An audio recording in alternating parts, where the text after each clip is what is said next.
There we go.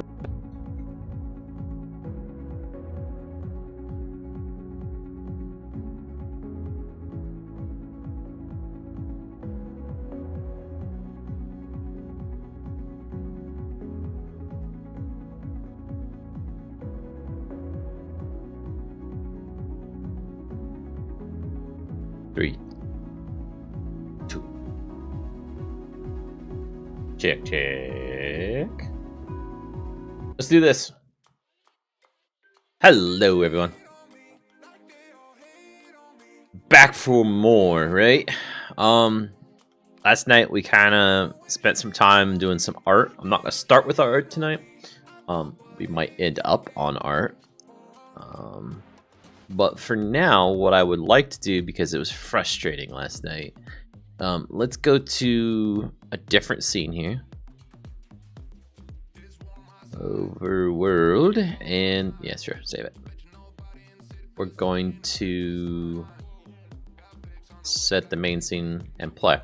There were times yesterday when our enemy was being really dumb, right? The AI was not intelligent.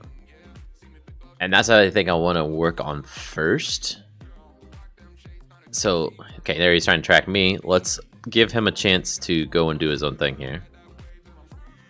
So he's going to pick a random spot to walk to, right? Come on. Yeah, pick there.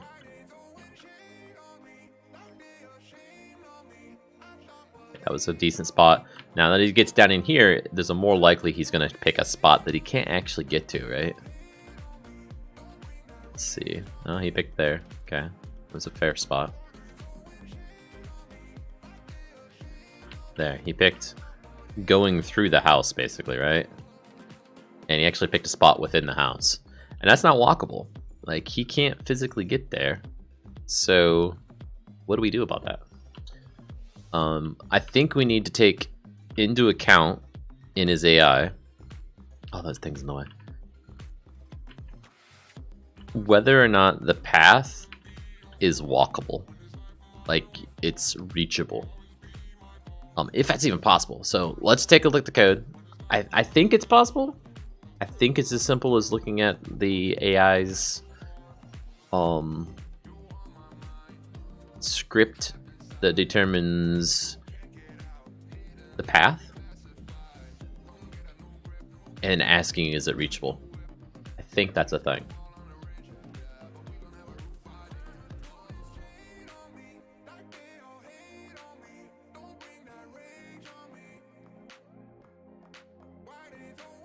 So there's going to be a spot somewhere in here. If I can find it.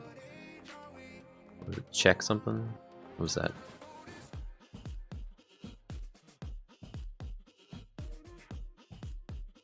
Is tracking player. That's a boolean. Set cooldown, update, on death. Cooldown check. Check for target. There's a spot somewhere in here where it basically says, do I have a target? Or am I at the target? Go to the next one.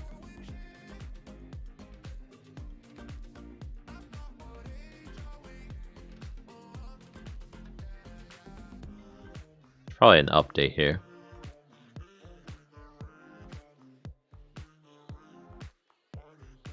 Up to destination. Oh.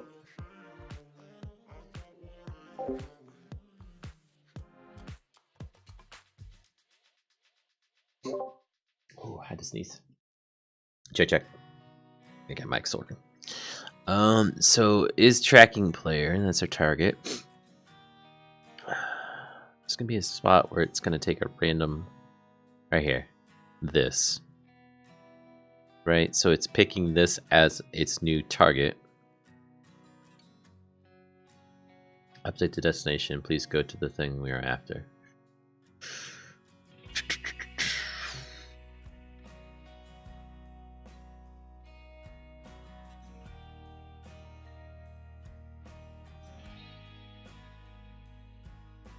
It's not how I thought I remembered it set, but let's try it. So AI dot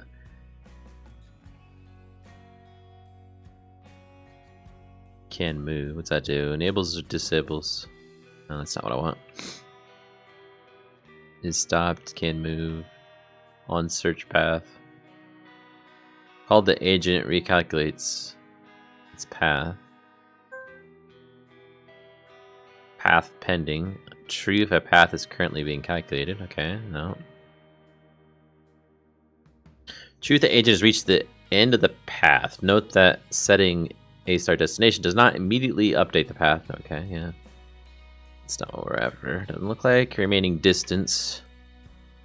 Remaining distance along the current path to the end of the path. For rich AI movement scripts, this may not always be precisely known, especially when far away from the destination.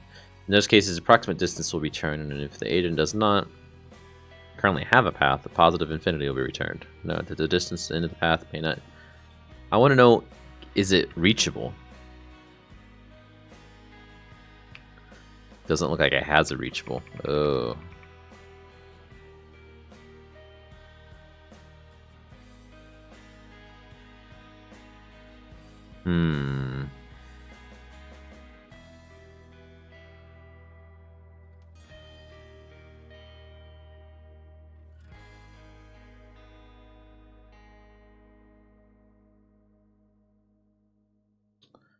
Well, maybe we won't be doing this right at the moment.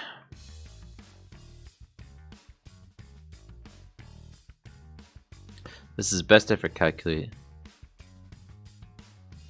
Why is it getting stuck? I thought I did a destination check somewhere in this already, right? Yeah, each end of path. Is that what I was just looking at? Yeah, it was. No, each end of path. What's the difference? For each destination, the best effort calculation, see if that destination has been reached. Their path is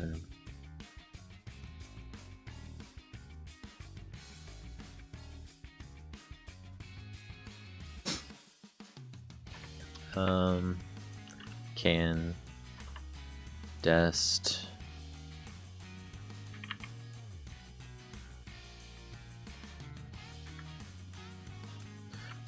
how would we know that we can't reach the end, right?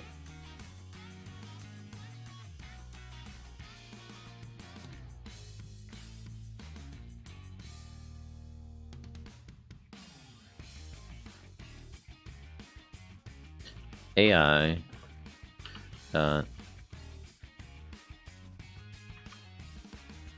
enables it disable, so that's just setting it.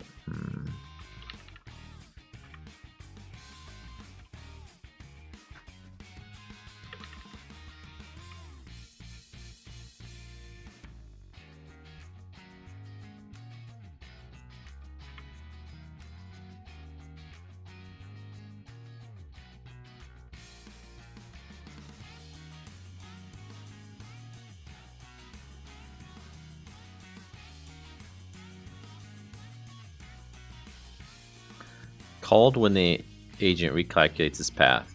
This is called both automatic path recalculations and manual ones. AI destination setter source for an example of how it can be used.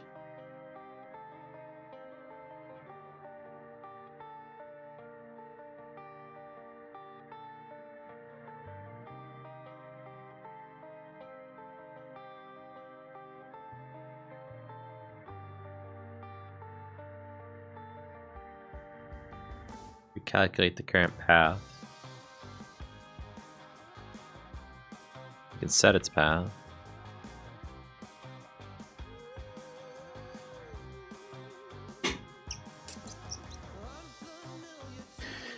Well, I guess I'm a little bit at a loss, and I'm going to have to research it. So what I was hoping it had was a property that basically indicated that it was on a path that it can't reach, right? And we could check that, but I'm not seeing anything of the sorts like that. So we define this up here. And of course it's that type, so it's this specific kind. There's really nothing that's going to say in here, I'd imagine.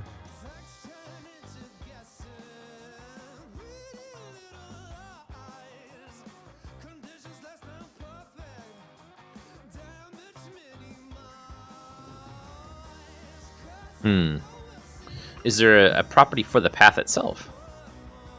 AI.path.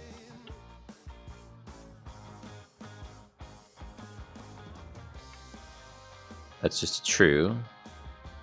False.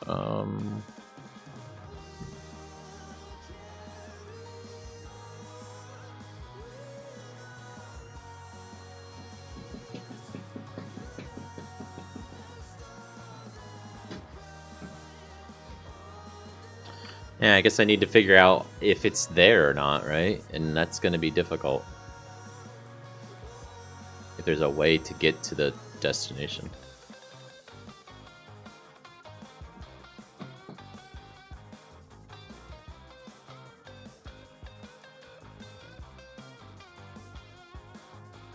Let's switch back over to Unity and go into the documentation for this thing. A-Star Pathfinding Project, probably one of the readmes.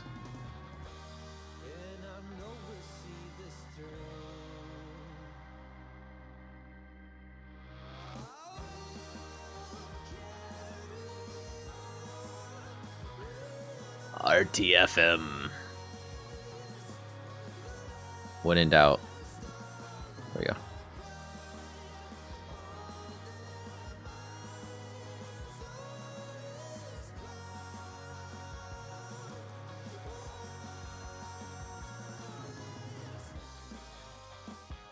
Reach. Nope. Oh boy. Movement script, local avoidance. There's not much to that 2D. Okay.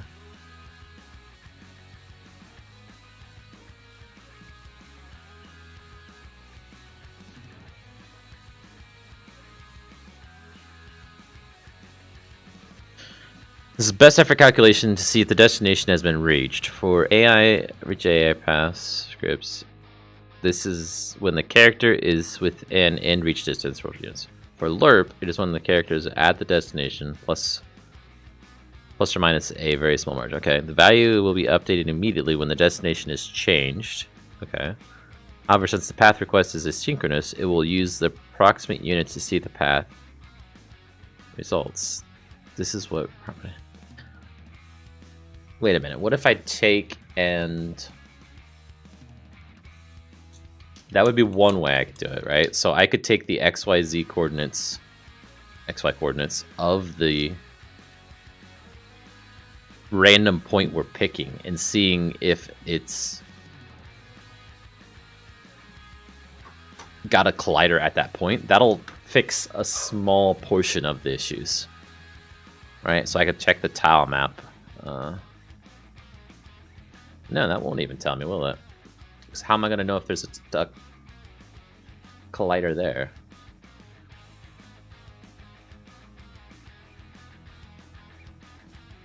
Just picking a random spot. Because I could get a reference to the tile map, right, that we're sitting on. And well, that wouldn't necessarily be all the colliders in the scene either. Crap.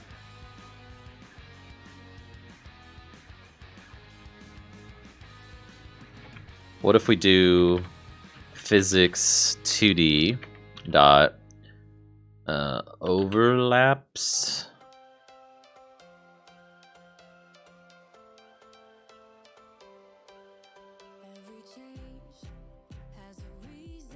point, and we'll say this XY coordinate, right?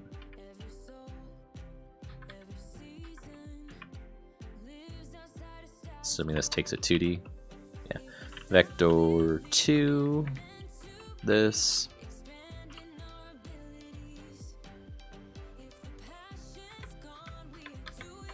Yeah.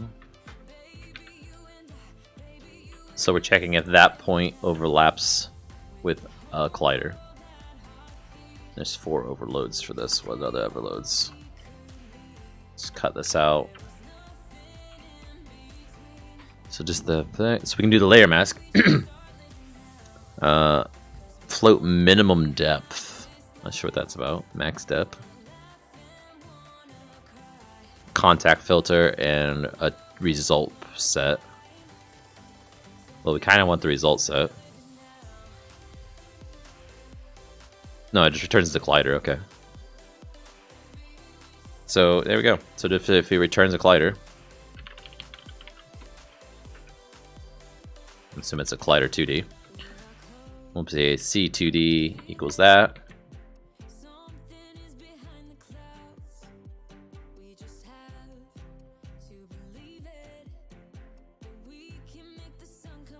Okay, and then we'll say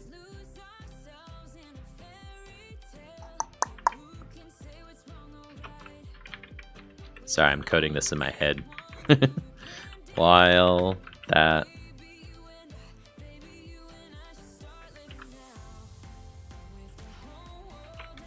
that equals, it's not equal null, I guess, huh? Shoot.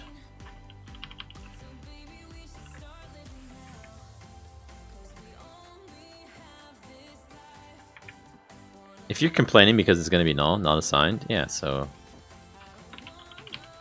there.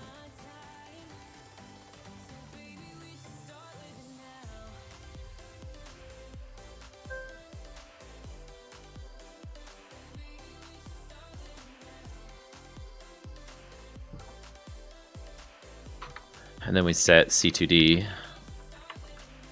equal to that.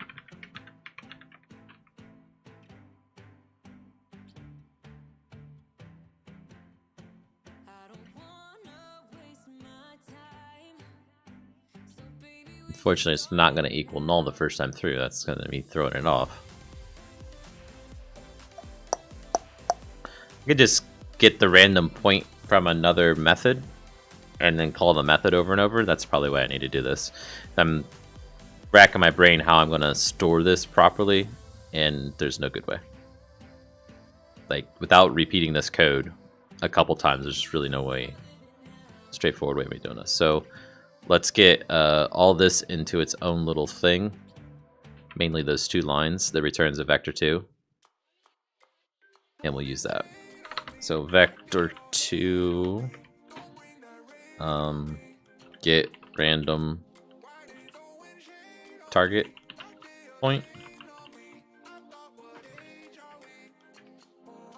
And we're basically just going to return this. Return that. Okay. And we've already got that saved up here, right?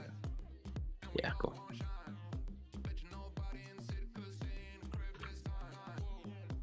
So now, in our loop, we can call that.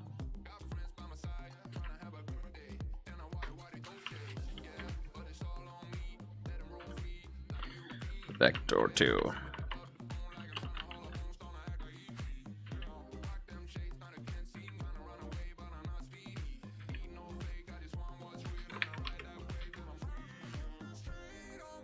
And we just say v.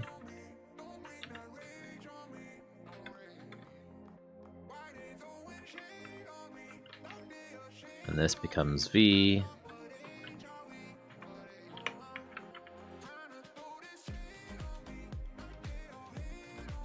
New vector3. But that worked.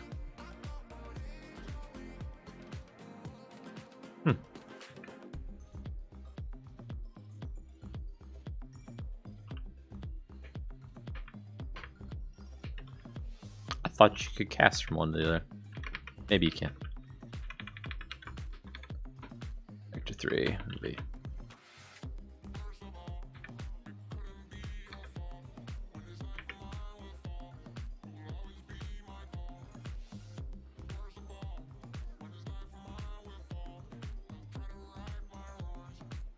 Doesn't exist because it hasn't been declared up outside of the loop.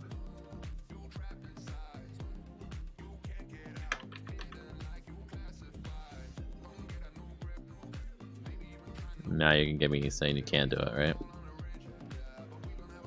Cast is redundant. Really? You were just complaining because it wasn't declared before. Unassigned.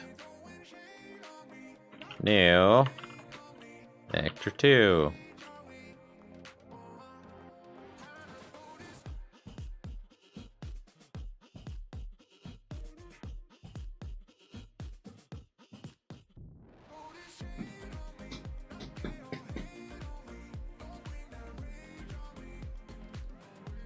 Okay, so we can call this once. Up here. And then we call it again down in here, right?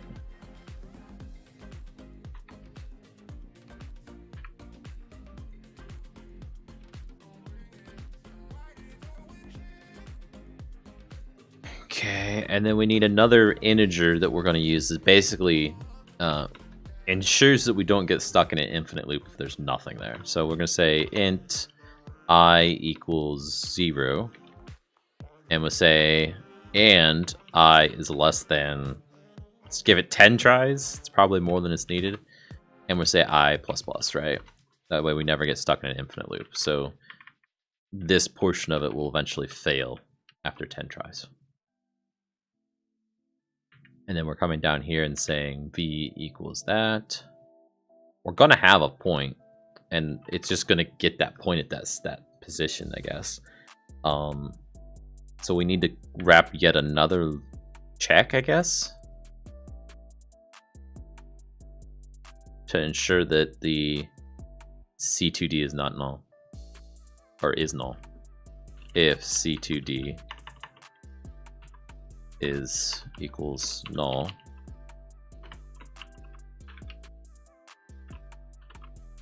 then we do this and this. We're going to continue to not reset our chill time remaining because we want to come into this again right away on the next frame.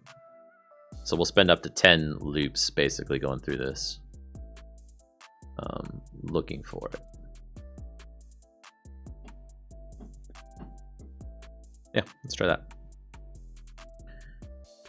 So again, it's going to check to see if there's a collider at that spot. It doesn't mean that you can get to that spot. It just is, if you have like a hollow area, he could try and go to the hollow area, I guess.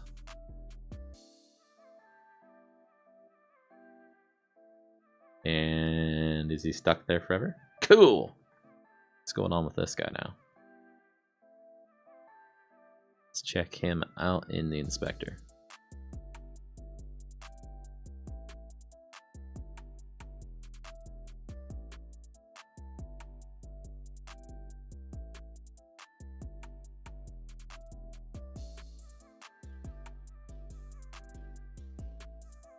Max chill time is 5. Chill time remaining is a negative number.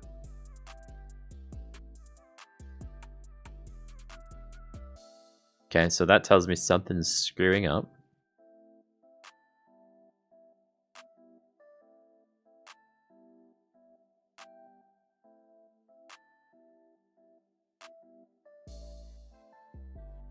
And at that point is getting a collider each time, which seems really weird to me. So let's do some debugging on it.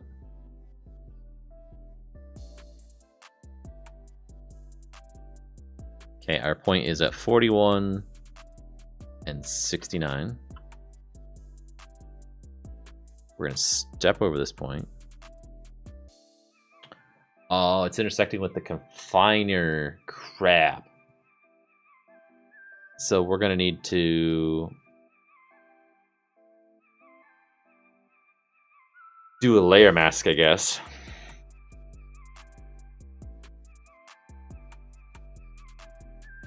Actually, is that is that confiner a trigger? Let's check that out. I bet it is. So the CM confiner is what keeps everything in place. It is a trigger. So can we, on this, pass a different overloaded version of this? There's a contact filter. So if we did V and then contact filter, and our collider 2D array, which that's not going to be appropriate either because that, crap. Layer mask again.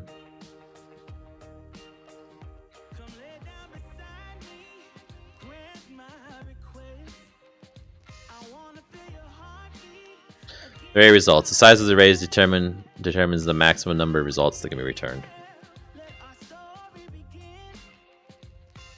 Do an array of size 1.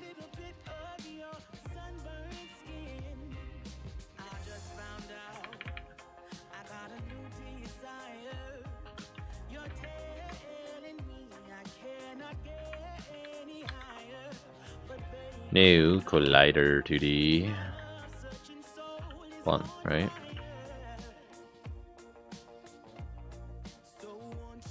So that becomes this here. We need the... what was it called? Conflict?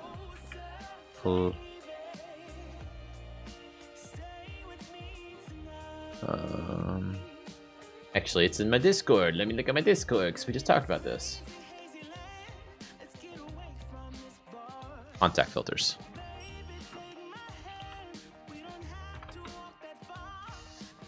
CF2D equals new CF 2D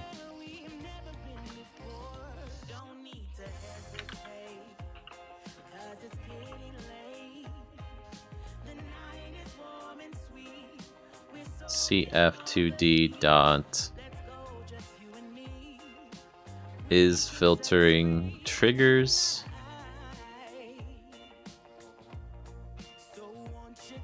No. Dot.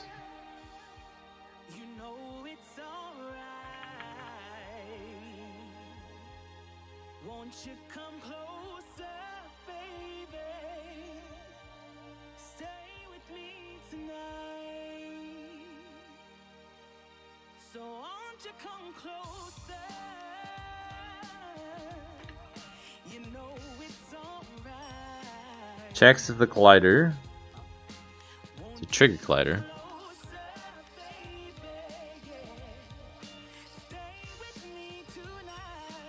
It's not what I want. I want set.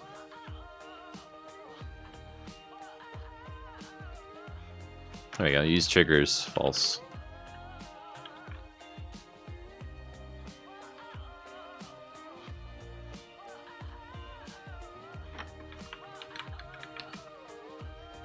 Okay, and then we're going to say, what's the rest of these parameters?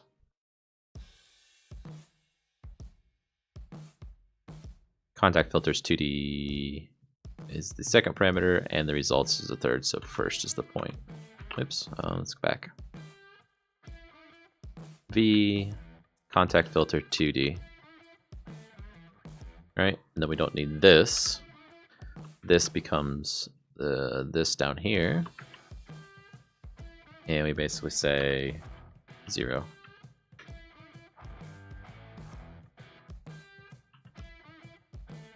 And now it should work. It should ignore anything that's trigger, basically, right? So it's going to let it move towards a trigger. So that proves to me that the code was working as I wanted it, right? So we were picking a random spot somewhere in a collider. That collider just happened to be the confiner script. So it was not going there. Let's pause this, get our scene docked to the side here, maximize on play off. Let's go like that. We're just gonna follow this guy around for a bit and watch him. Come on. There you go. Where are you trying to go? You're trying to go up there. Now that spot itself is not in a collider.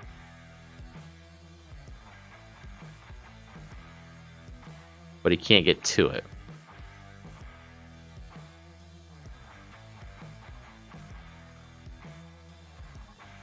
I wonder, let's take a look. We need to dock it again, dang it. Why is it we can't get there with our A star path?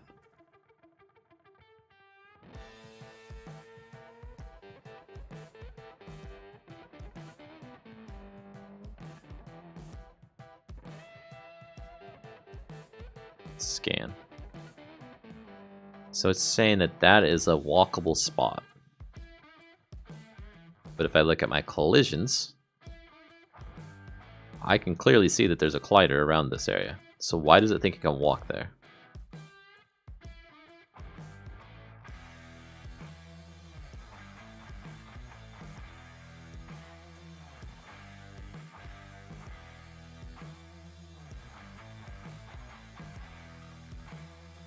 So it's looking for a collisions layer.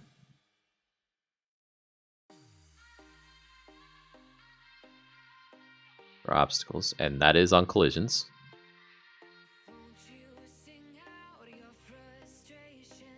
Okay, so we need to add low colliders to that.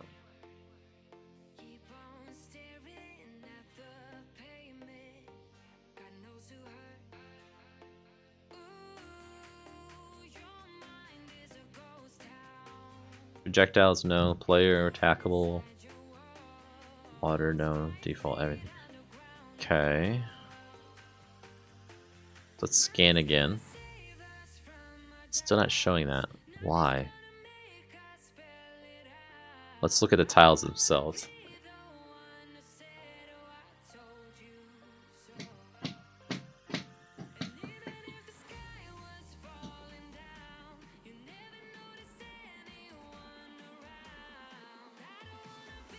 It's like part of it's not walkable and part of it is.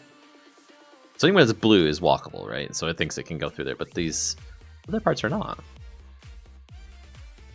There's no tile there on the deco layer. Ground has nothing. No, that's town, which is which one?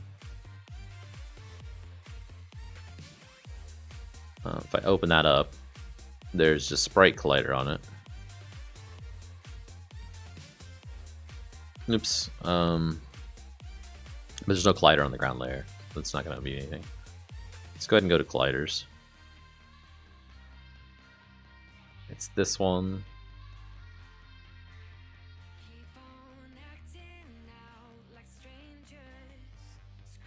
It's got a grid collider.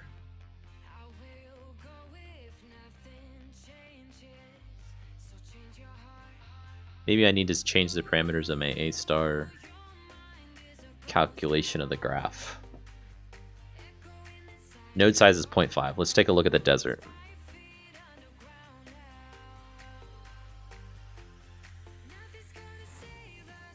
For comparison, because the desert I did a little bit more with the pathfinding there.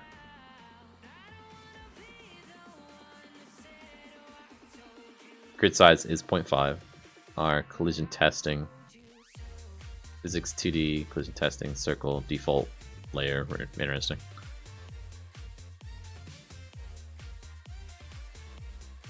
So we don't have a CM confiner here, so it's not getting screwed up by it. No height test.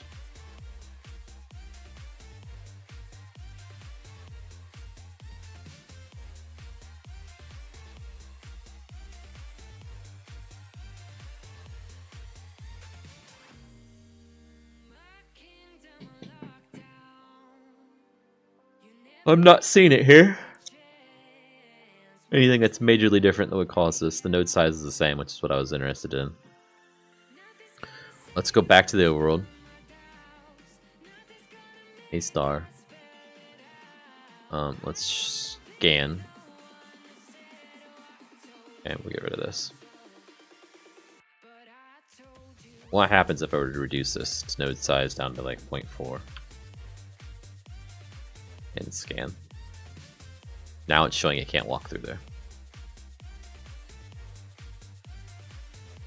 Let's go even further. It's really interesting that those are grid colliders and it's thinking it can't go through there. It's like an extra big collider, right? 0.3. Scan.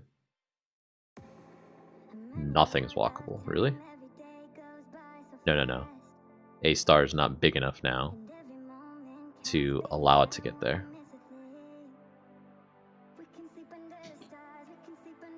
The node grid needs to be bigger.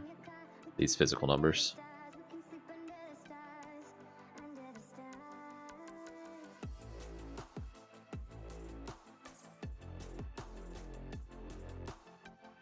.5 with a point collider instead. Just make it big enough, but then, yeah, see, it's not. So circle collider is the right one. 0.7. What's our circle collider on our night? 0.18. Interesting. Let's try that, but I don't know that's gonna be better. It might be worse. Yeah, see, there's just a few spots it can't go.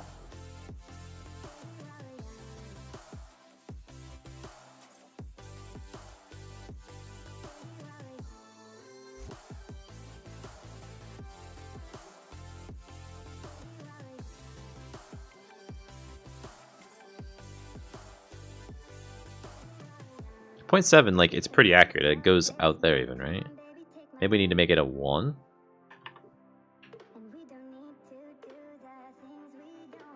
There we go.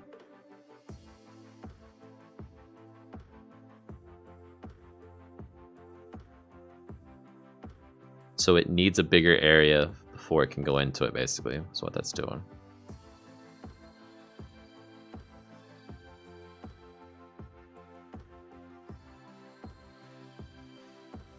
Why does it think that this is not a collider? Because it should be a collider.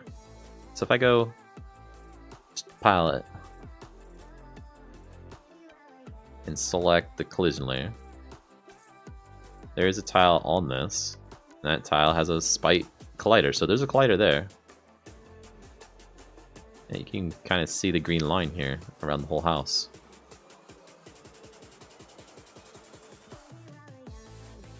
I mean, to me, this looks to be way more accurate now. It's following the train of the grass, all of that stuff. It thinks for some reason it can't go there.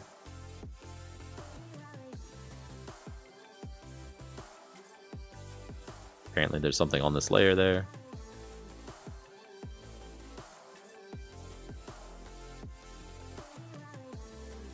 There we go.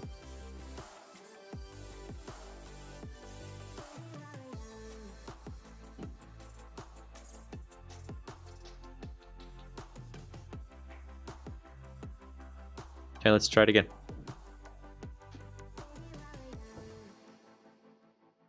Let's just maximize on play and see where he goes. Need to follow him though, don't we?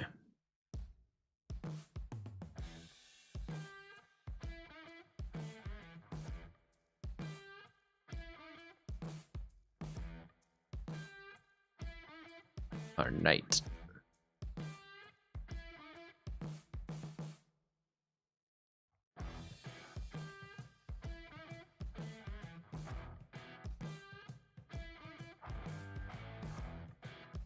Good, so he's picking points that are outside of it so far.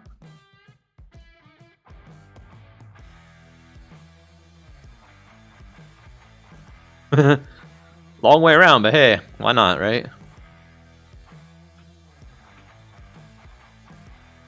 In fact, let's walk down over here and we'll go to the scene view and follow him that way. So he doesn't kill us. We can keep watching him a little longer. Dang, boy. Far side of the pond.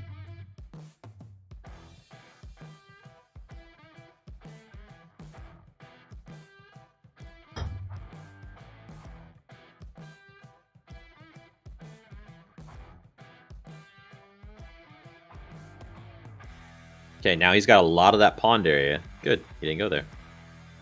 So as long as I don't have a circle shape, like a half circle shape or something, that's colliders all the way around, and then a circle shape that's a collider, and inside of it is not colliders, this should help.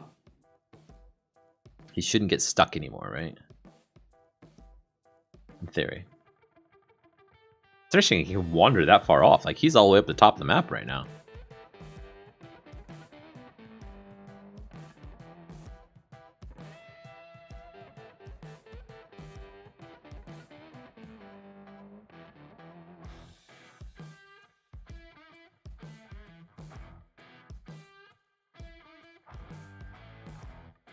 Let's take a look at his... what is it? This chill time remaining. If he starts going negative, that means he's in this situation where he's picked a bad one. And he's trying to work through it. And hasn't been able to work through it in the first 10 retries and needs to go to another frame.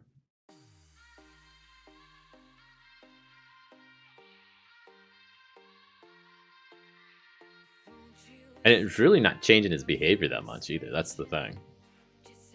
I need to add some more randomness to his abilities, as far as when he's just standing at the end of his chill time. He should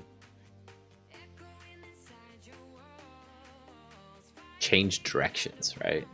While he's standing there and waiting, while he's in the chill time. Maybe take the remaining chill time divided by whatever, the max chill time divided by whatever, and randomly, I don't know, randomly. Dealing with stupid AI right now. Making him smarter was the goal, and so far it appears to be working, but I need to watch it for a little bit to make sure. Basically, he would choose a point that he could never get to, and then just continually try to walk to it.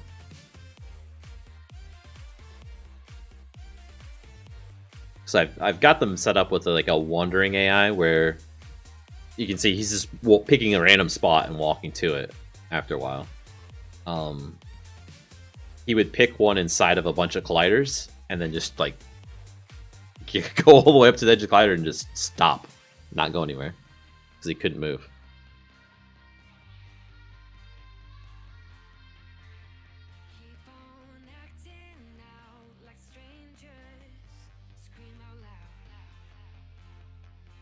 So far, he hasn't picked one inside a collider yet. The other day, yesterday when I was testing this, he'd pick it like every 10th try he was going into them, right? It was very common. He's going right up to the edge, which is fine. I don't care. You can go wherever you want as long as it's not inside of a collider. So, like, for example, the center of the house is where he would pick randomly and walk towards. You can never get there.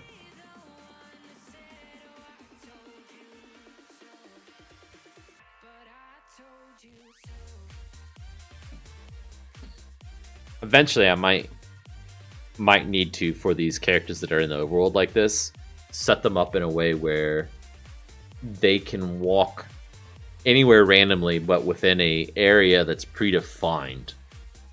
So, like, kind of the opposite of what I just said, right? So he has to pick a path that's within a circle, and that way they kind of stay in their areas. Because, like, seeing this guy, he started way off here, right?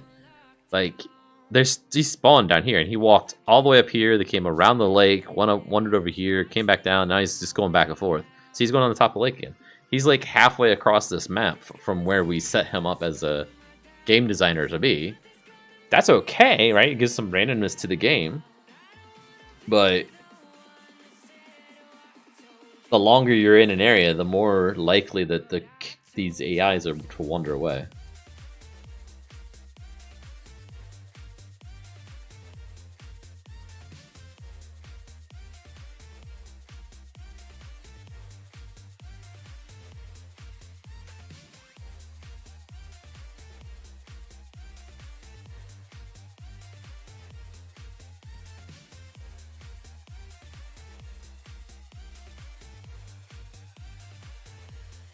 Okay, let's restart it so he gets down by the houses again. And then we'll just watch it again for a little bit, make sure it's good. And then we'll investigate whether or not I can or should. Let's get away from the guy. Can or should actually set him up to look in different directions, right? Let's go over here. We're going to go into the scene view. We're going to find our knight, Shift F on him, and zoom out. And watch where he's going.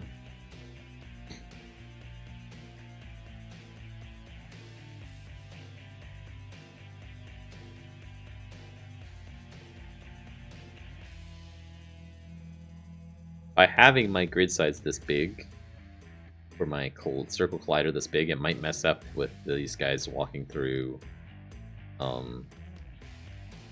some paths.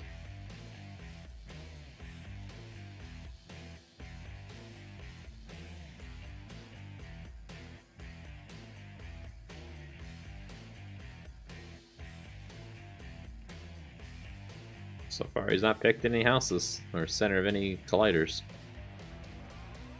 He's picked some very short paths, though.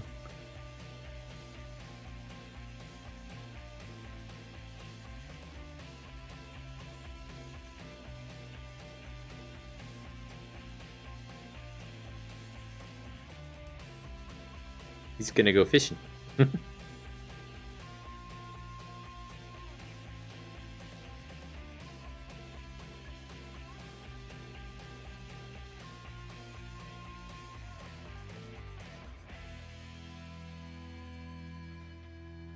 Are you gonna go into the house? Nope. Good. Awesome.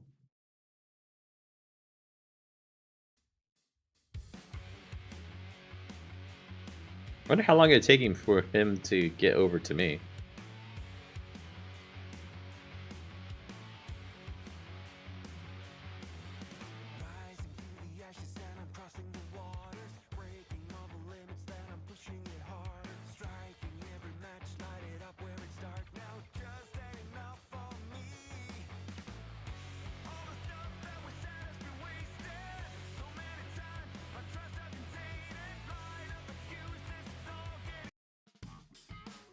Okay.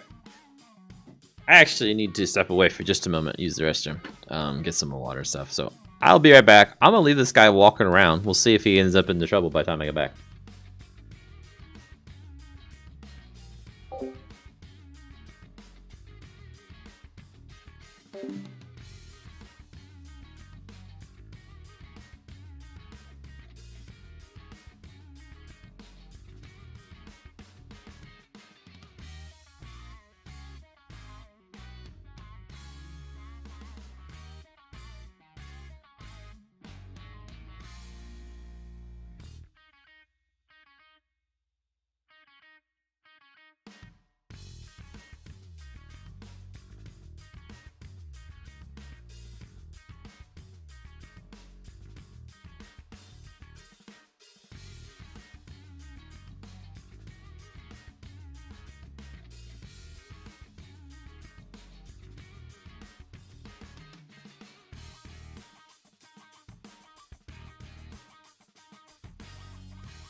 Okay, I'm back here. Let's check the mic.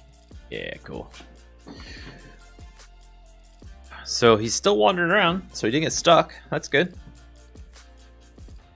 Hopefully he didn't try to go into the middle one and then get back out, but it doesn't appear to be an issue even if he did. So like if he went up to the edge of a thing like that and just sat there for a second, that's fine as long as he walks on to the next thing.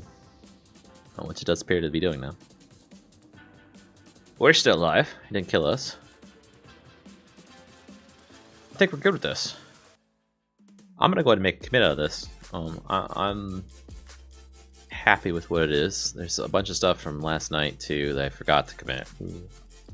Let's see. So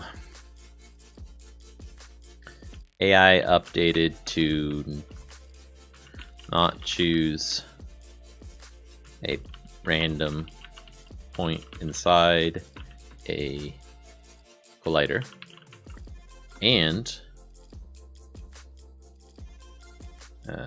a star grid tweaks, and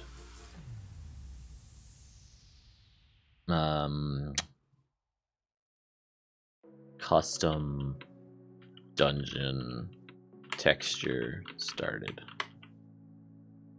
That was the stuff from last night I didn't commit. Okay, what else we gotta do, guys? I kind of need to be inspired right now, and I don't get why. Like, I'm having a little bit of writer's block on the game, and I don't like that. I need to move forward with something. I'm like, just don't know what. Let's get rid of these. Those definitely aren't needed here anymore. Okay, there we go. Let's get rid of the fire pits too. Let's clean up the overworld. We need to do this every once in a while as I'm doing test stuff in here. Need to make sure it's kept clean and pristine. Yeah, so that's that one. Guess last night, if you weren't here, we also had a scene we created for the forest where we're just starting on it. Need to basically sketch out what a maze would look like for the game for this area. Awesome, that's no longer centered over the maze, the area.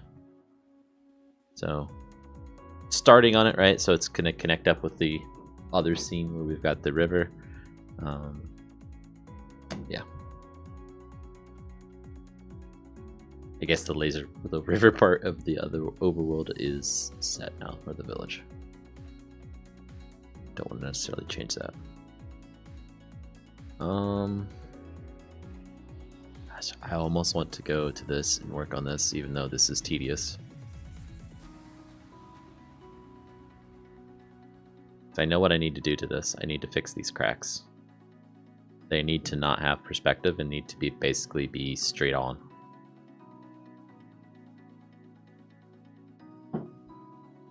So let's do it. I'm gonna go to the crack layer. We're going to create a new crack layer, actually. Let's do that. New cracks. Go. And got the right tool. Had the right size. Let's see. Oops, not tab.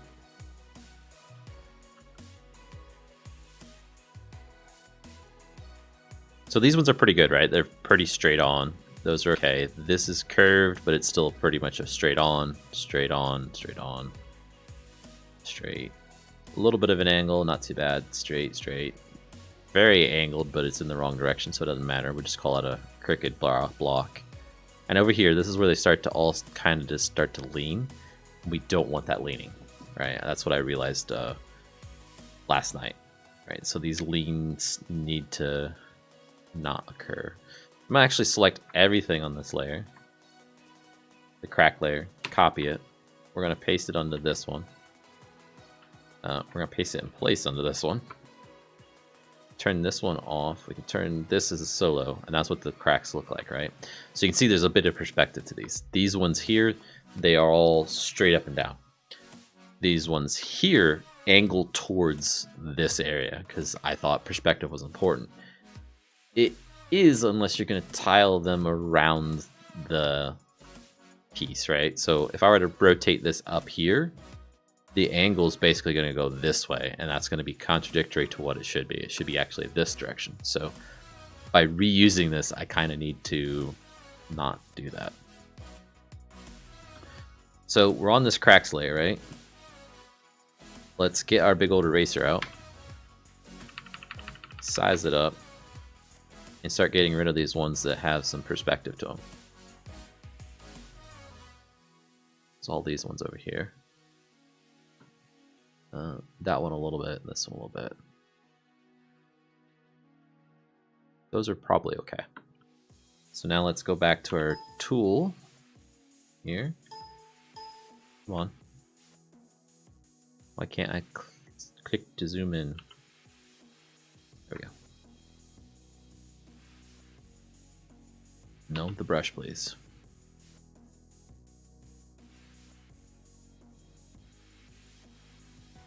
See, it needs more of that kind of fit to it. So even this one needs to go.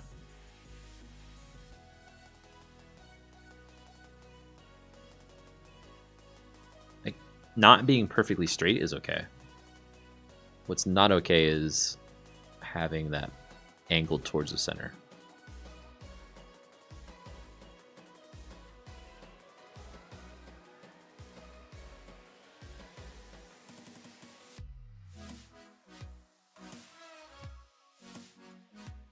Oh my gosh.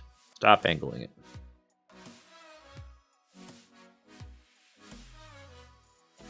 This is going to be a tricky one.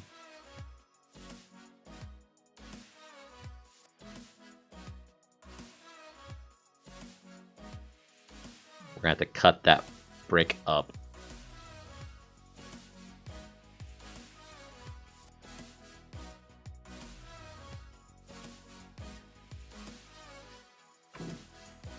Oh, and those need to be smaller at that size. Crap. So any of these need to be a smaller line.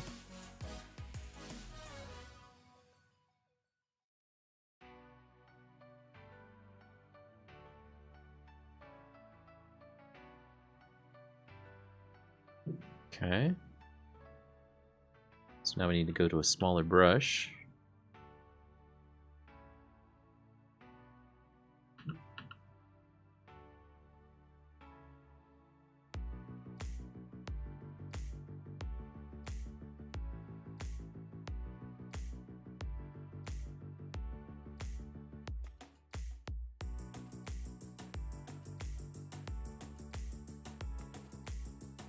Okay, stick with that.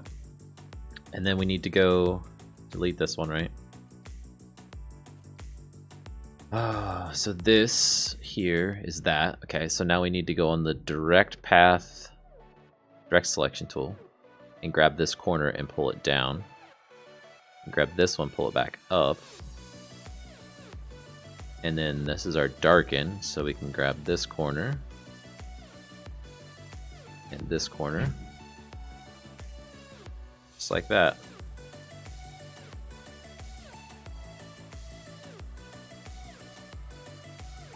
I think it's pretty good.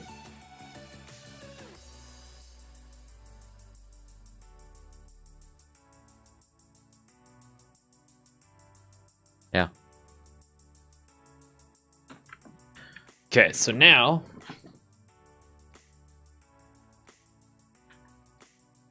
let's save this bad boy. I need to finish off this part, right? This part needs to be different still. But in order to do that, I think I need to turn on my grid, get my marquee tool out, and I've already got it set up for 256 by 256, so let's change it to 128 height. And if I just click, I get a selection tool that's the right size for these cells, for 2 of them. If I zoom in here, we can get it lined up perfect. There we go. So now I can... gosh, I need to select every layer at this point. So this is going to lock in the design. Do we want to change anything else to it? I think we probably do, but it's going to lock it in just temporarily. I want an example of it on another area so I can work with it, right? I want to see how it's going to look tiled. So I'm going to Control-Shift-C, which will grab all of those layers. Control-Shift-V, it'll paste it right in the same spot. I'm going to take V from a transform tool. I'm going to grab the corner and rotate it 90 degrees. Or is it negative 90? I don't know. I said 90. There we go. And we're going to, yes, apply the transform. Grab that, pull it up here, and put it right in that spot. Right, so it's right in the 128 wide area there. Exactly filling it with that texture. Now it looks like this line here is not going to line up. That's okay. Because that line shouldn't even be there, really. Yeah, that line, this black line should not be there. It's interesting, it's different on this side, though. Okay, let's go ahead and enter. Now we know where these bricks are, to know where to break them here, and add the highlights in here to make everything line up. In fact, let's go ahead and take off this base template. Gosh, do we want to do that again? I think we do. So let's go back to our selection tool, and let's select from this spot.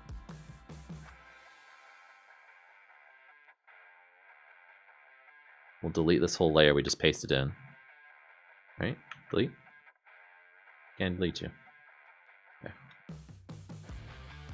So now we got this border off. Looks good. Control Shift C, Control Shift V, V. I'm gonna click here, go 90, zoom out, and move you into position.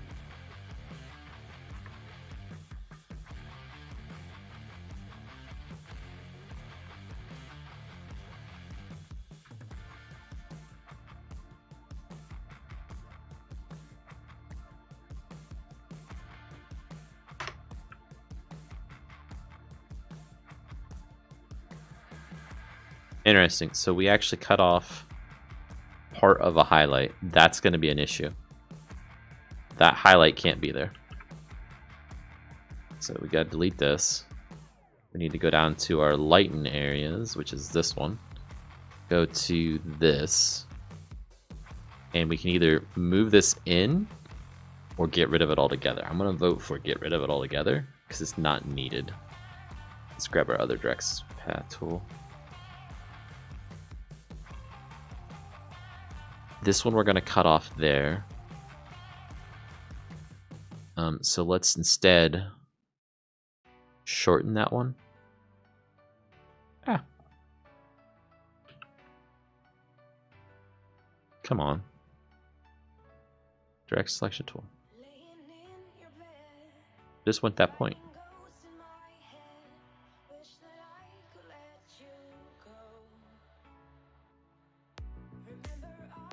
There we go.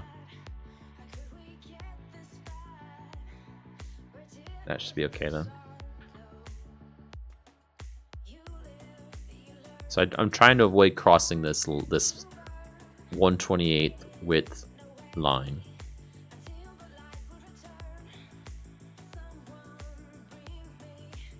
So let's do Shift A. Do that just a slight bit. Shift A again and go back to my direct select tool. I want to select one point.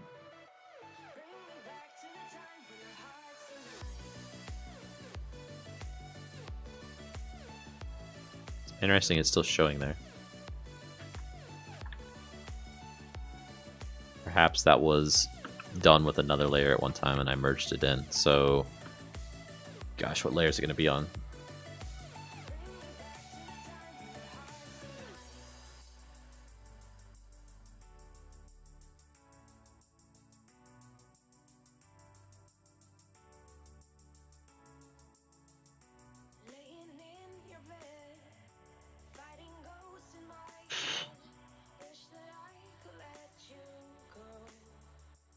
Definitely there. Is it on this layer but it's not a path? Is that even possible? No.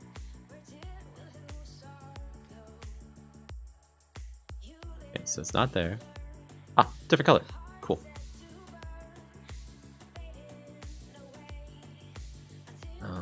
Let's get the whole thing back. So now that we know where it's at, we're on this one. We need to Shift A, grab the whole thing, we'll just pull it down there. We'll put the highlight there instead. Okay. Got this one to deal with.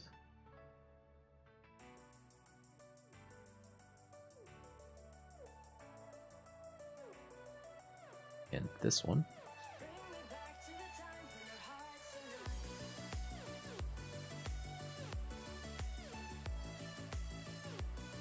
And by doing this, I'm hoping it tiles better, right? I'm hoping there's no noticeable areas that get cut off or anything funny, right? This one.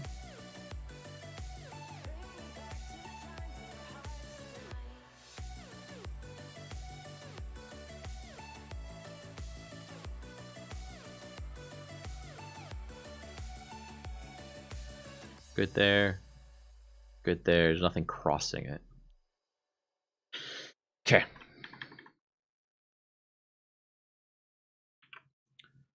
Let's go to whatever layer. Doesn't really matter at this point. Marquee tool. Click right there. Zoom in.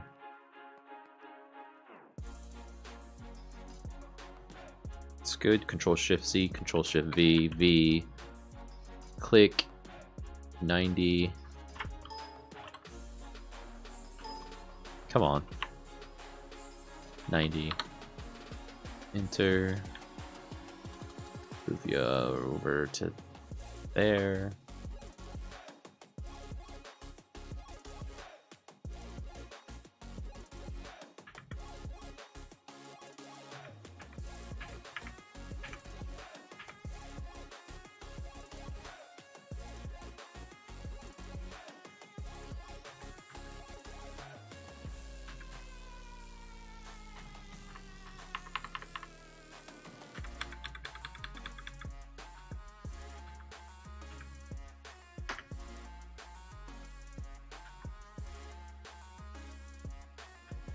Here we go.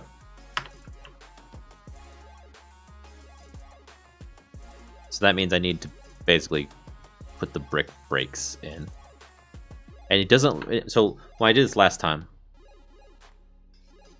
you can see where it's messed up, right? So I did the same maneuver, rotated this over to here, and you can see that the bricks are going like this, and it's funny.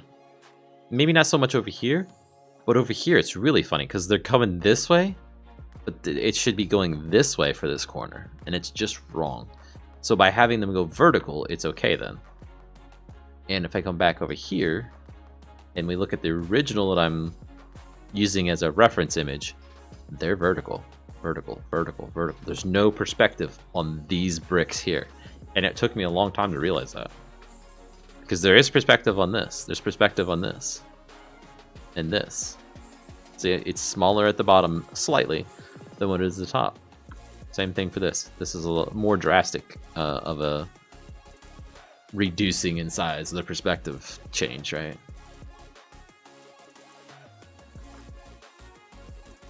So new cracks. Let's get our pencil tool back out. We've got the right color selected, right? Yep. Let's get in closer some more. Increase the size of our brush where we can see it actually though. That looks to be about the right size. And we pick where we put these things.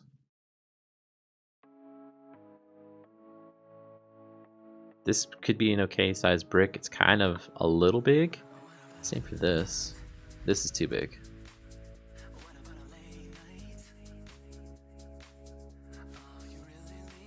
We're gonna reduce this one.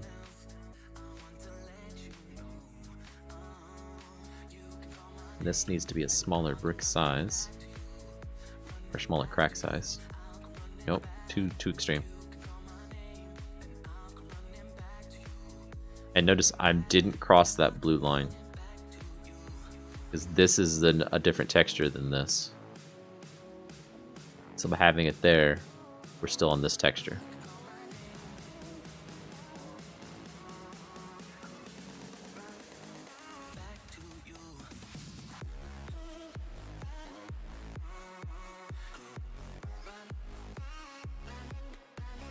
Okay, so let's come back down here. We've got our lighten areas, so a mid and a highlight. So our mids, we need to add some more shapes. I'm gonna go here, add.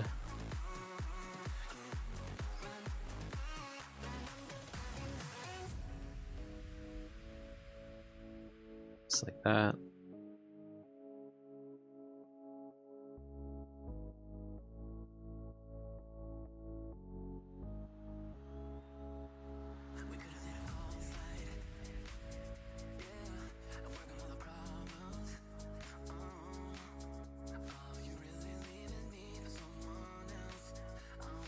Okay, this is the oh. We need to undo. We crossed the line.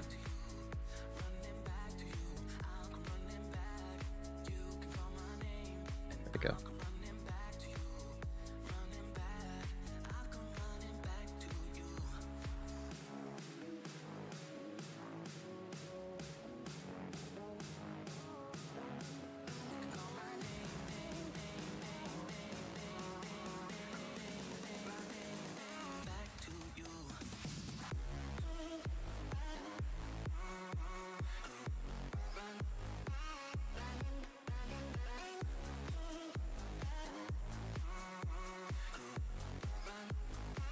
It's interesting. So that's actually this brick here.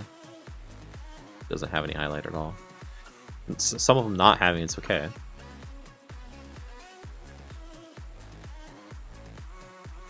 So this is a different color highlight.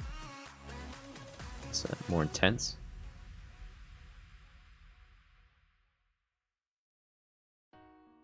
Okay.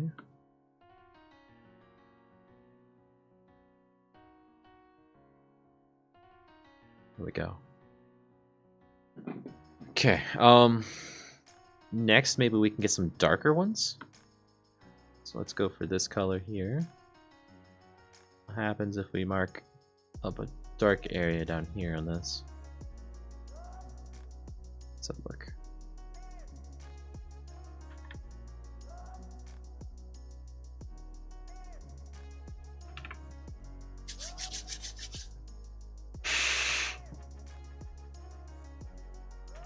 Oops.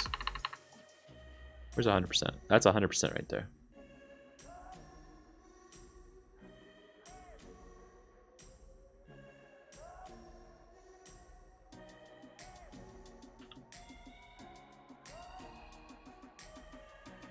So if I were done at this point, what I would need to do is take this tile all along here. So to this in this position. Take this, rotate it 90, put it here. Rotate it 1. Whoa.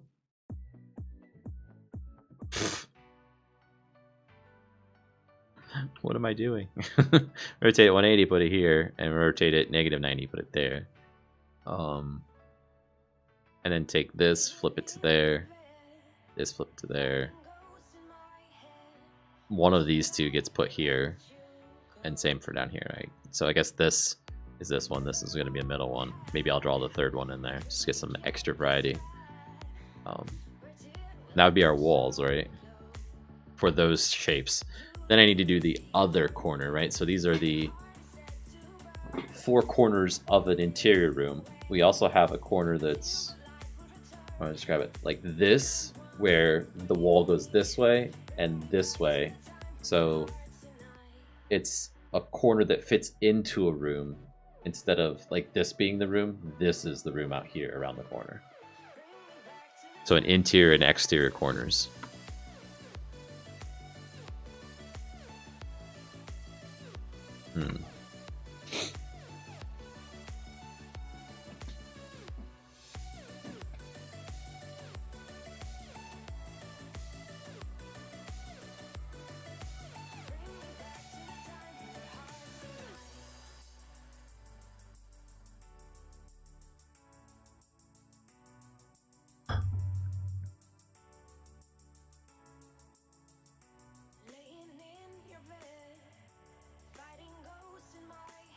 Are you guys enjoying me doing art? Are anyone that's watching, or is this extra boring stuff and I should go back to programming? Because that seems to be my stronger point for me, at least.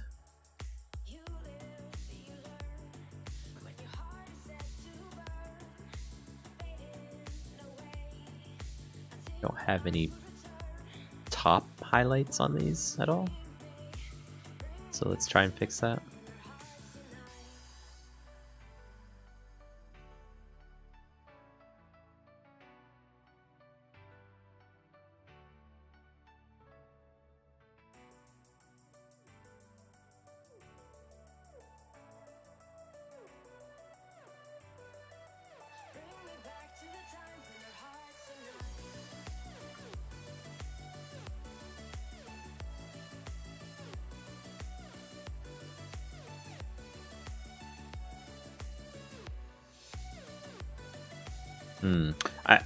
You know what I'm feeling when I look at this?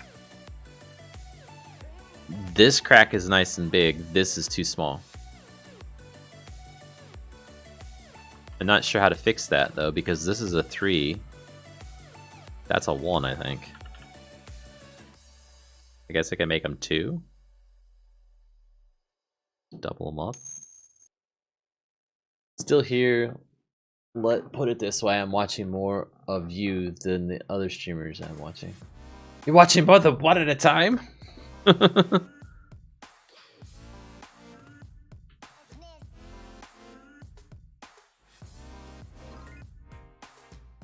Kind of feel dirty now.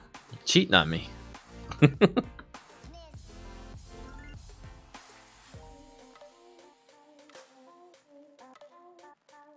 Oh jeez, that's huge. I think what I'm doing right now is going to help.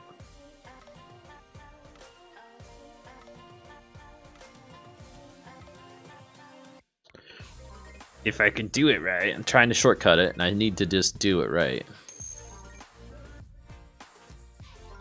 Dual screen. Nice. Like, maybe looking at 2 different streams I could see, like, me being able to do it, but I don't think I could listen to 2 people talk at the same time. I would lose focus too quick.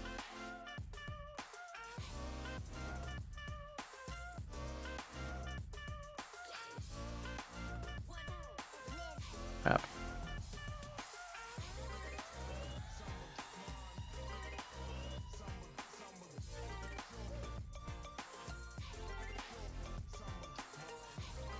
Straighten it up a bit by doing that. There we go.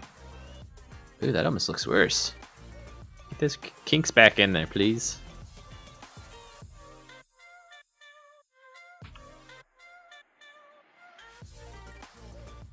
Yeah, it's 2 at the top already somehow.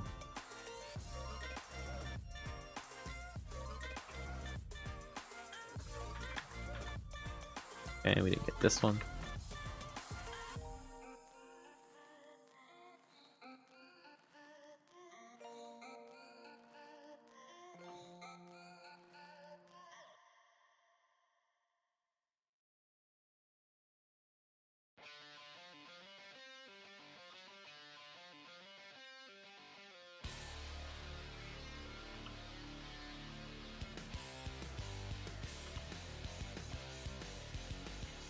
Boop.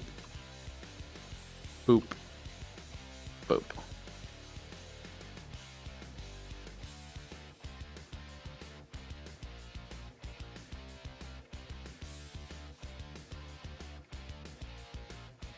Okay, now what I don't have accounted for in this is how this corner should be, right? I know I've got a dark line going there, but that's not actually my corner.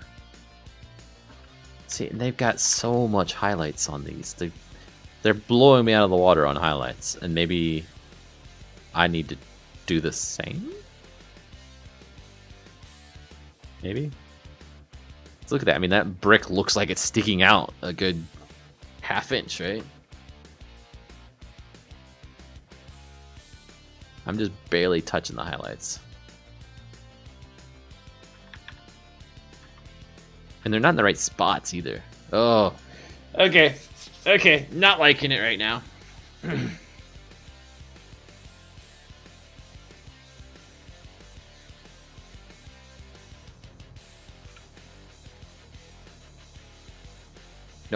Oh, and to turn you off. There we go.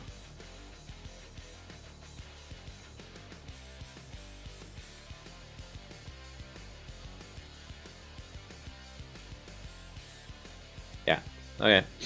We need to go back to the game, guys. Like, Unity. Like, maybe I can do this, right? Maybe I can make it work. I can't make it work right now. I'm frustrated with it. So I need to take this in baby steps. Okay, so let's go to the dungeon. Let's get the dungeon going. Like an actual dungeon.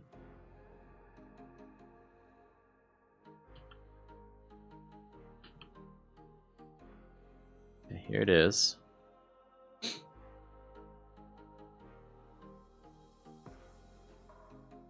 Just out of curiosity.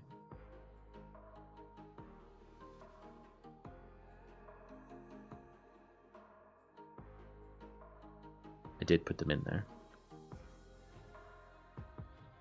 This is the old version of it, not the newest version we just created, right? But if I did top deco, what would it look like?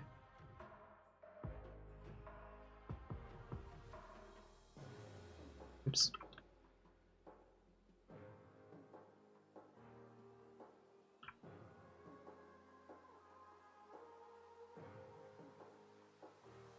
I want to move the whole screen. Yeah, I know the one brick is really repetitive in this, right? But that's not what I'm going for, really. Let's get rid of this.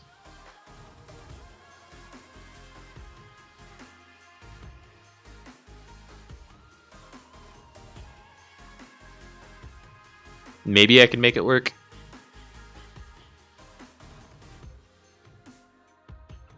Control Z all those.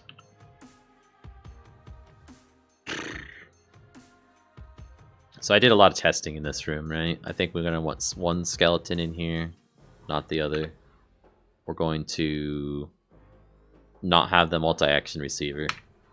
We're going to have the button there. Where's the button at? You got to push this onto there. We're going to have pushable blocks. One is set to limited. We're going to turn that off. Yeah, that's how we want it. So push the block onto the button, activate the door. You're good to go.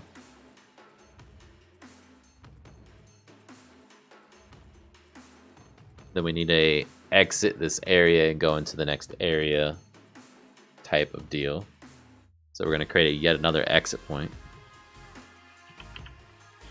And this will be 2 desert dungeon room B. I don't know. I don't know how to set up these rooms, so we're going to kind of wing it. Scene to unload is going to be desert dungeon. Scene to load is going to be there, that, without the word 2 in front of it. And entry point name.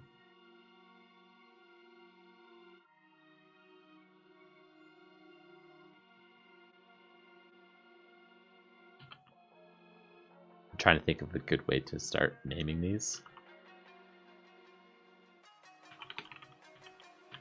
Desert Dungeon, right? So Desert Dungeon, Desert Dungeon.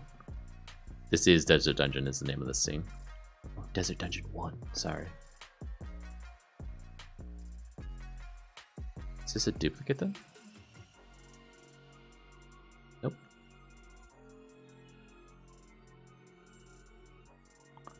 And so instead of room whatever, we'll say Desert Dungeon 2.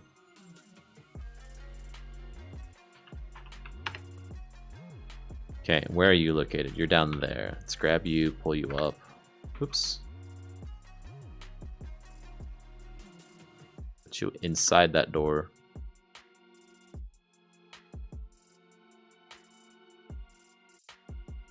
Where is the door?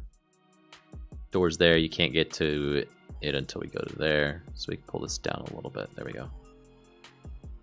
.0, please. That should do it. Then we create that scene. So by duplicating this, Desert Dungeon 2, we'll open that one. We're going to need an entry point that is not from Grasslands. It is from, that would be Desert Dungeon 1. Hey, Pineapple. How's it going, man? That is not going to be an entry point. Oh, no, go back, please.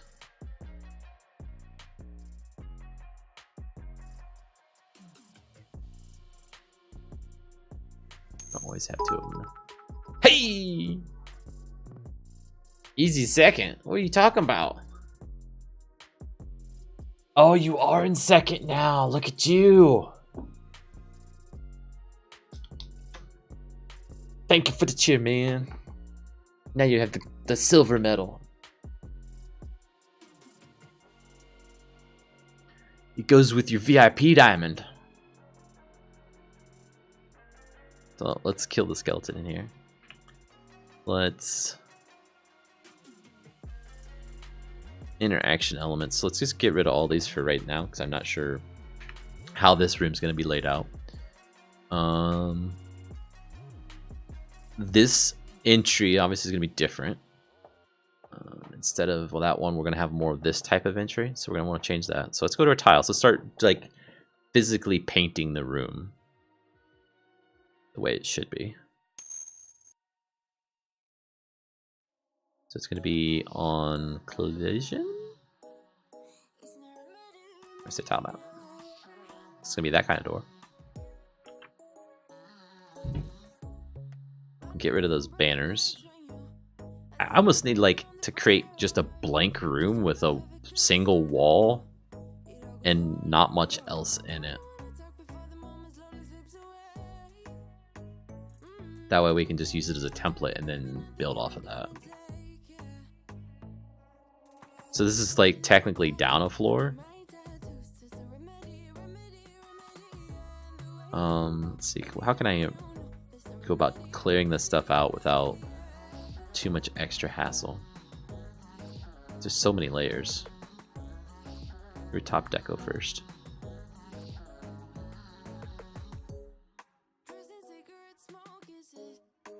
Okay.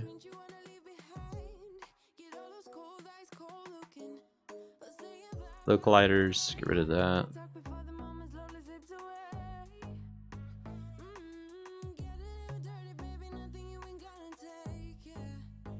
Top collision, okay, that's that stuff. Ground we'll worry about in a second. Collision, so now we get rid of all these inner walls.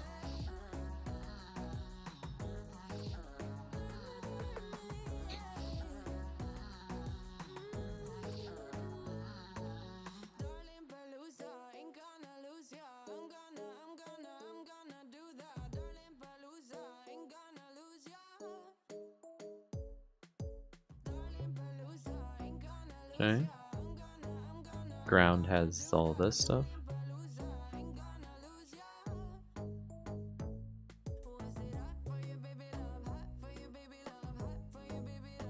There's still a lot of decorations in here I need to get rid of.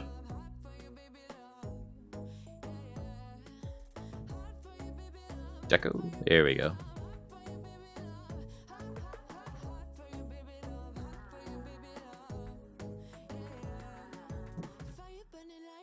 And that must be on ground then? I just didn't realize it. Yeah. Okay. So let's go back to collision. Can you monologue about the plot you were thinking for your game while I'm making dinner in the other room? Oh yeah, Bluetooth headset, that's the only way to go, man.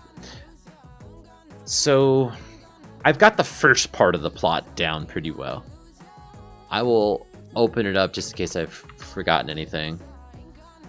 Give me just 1 second and I'll start talking. Okay, so high level, it is you live in a kingdom you're in a village within a kingdom, right? And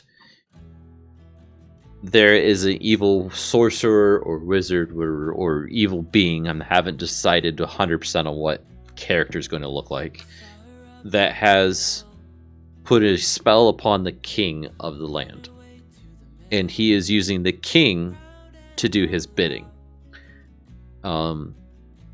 This sorcerer has had a vision of the future where someone from the village that you live in has risen up against him and defeated him. So in order to try and circumvent the person from coming into power and taking him out, because he doesn't know the full details, it's kind of a cloudy vision, he has the king start making decrees. And these decrees are along the lines of this: everyone of the town or the village that you live in is no longer allowed to leave the town under penalty of death immediately, right? No trial or anything. And that is really the main basis of it, right? That's why you can't leave the town. That's why any of the royal guards, which are also somewhat controlled by this evil being, will attack you, will hunt you down, right? Outside of the town. That's the initial part. However, this decree has had no impact on the sorcerer's visions, right? He continues to see that he is going to be defeated by someone from the town or from the village. So he makes a second decree, and that is that every male over a certain age is going to be arrested. Right, so the guards come into the village. They take every male, including your father, and that's what that's the catalyst that makes you go into action. Hey, Esteban, you're still number one, Esteban. I've been streaming more, and your title of number one on the cheer is being chipped away at.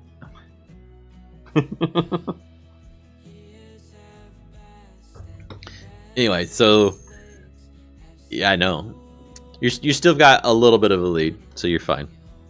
So that's the catalyst that makes you want to go and rescue your father, right? And in doing so, oh, it's on.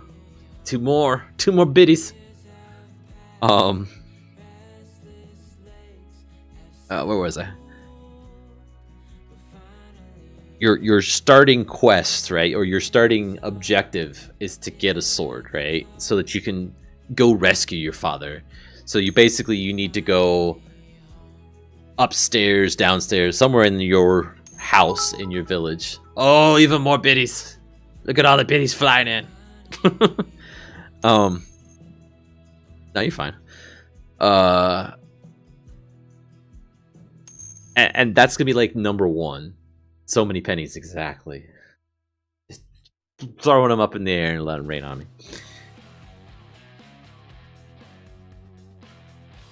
So you get your sword. You have to fight your way out of the house, out of the village. You start searching for your father. And that's kind of where it starts to get a little bit fuzzier for me as to what the exact path through the world will be. I don't know if you're going to go to the desert. I don't know if you're going to go to the forest. I don't know if you're going to go somewhere else first as your first dungeon that you're going to go into. I will say the dungeon I'm working on now, I'm trying to design it in a way that's going to try and tip the player off to gameplay mechanics. Like the very first level that I have is, or first room that you're going to go in, is going to introduce you to the mechanic of the button on the floor, right? And the button on the floor needing to have a pushable object, the big stone weight, pushed on top of it to keep the door open. Because every time you push the button down, the door opens. You walk off the button, the door then shuts. So I'm trying to push them into these puzzles, right? So that's going to be our first one. Cool. I'm glad you like it. I know this particular desert dungeon, if I can... Yeah, I know. If I can pull it off, I'm going to have a scorpion as the boss of the dungeon. that you need to defeat, and the object that you get from it will be the scorpion's stinger, and that object you'll need to take to not really a wizard,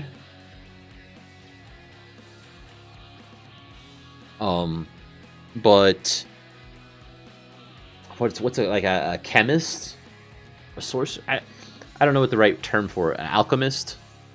Anyway, he's going to be brewing stuff, and he needs the scorpion tail. So that'll be the trigger to get you to go look for a scorpion tail, right? And with that, he's going to either imbue you with additional strength or something along those lines, right? So that's why you need to go get the scorpion. That's what you're going to do with the scorpion's tail. And like I said, the rest of it, I'm still building it up.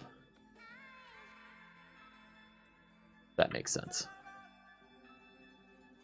Eventually, my long-term vision for it, I've got the village, desert, forest, grasslands, winterland, swamp probably, and a castle area, like the actual king's area, and that's kind of going to be your last area you're going to go to.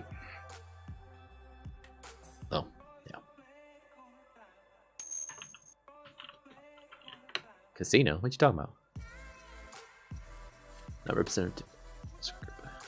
Cute. Thank you.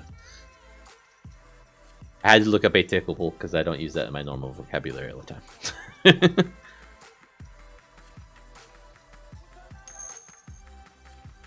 Can it have a casino? So there's going to be currency in the game. You're going to use the currency to buy things. Maybe it's arrows, maybe it's health potions, whatever. Or maybe it's some upgrade to a weapon if you're going to interact with a blacksmith. Maybe there'll be not necessarily a direct casino building, but a like you waste money on something and it gives you something in return. Pineapple, I think it was you that was really interested in the well, right? I like the idea of the well.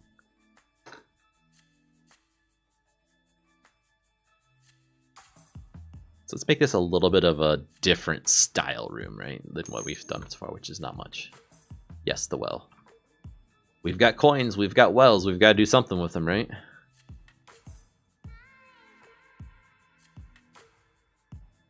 Why does that look purple? They didn't change the colors on those. Those are all purple on all those. It fits. Don't know if I like it as much, though. I guess it's purple on the bottom a little bit, too. Gosh, is like this a room where I do the pushable wall? Oh, those type of bricks there. Is that where you put a bomb? I don't have bombs yet. I probably would want to use this for decorations more, though.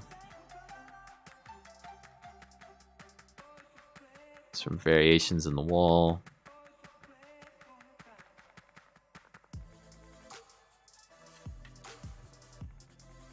Put this down here.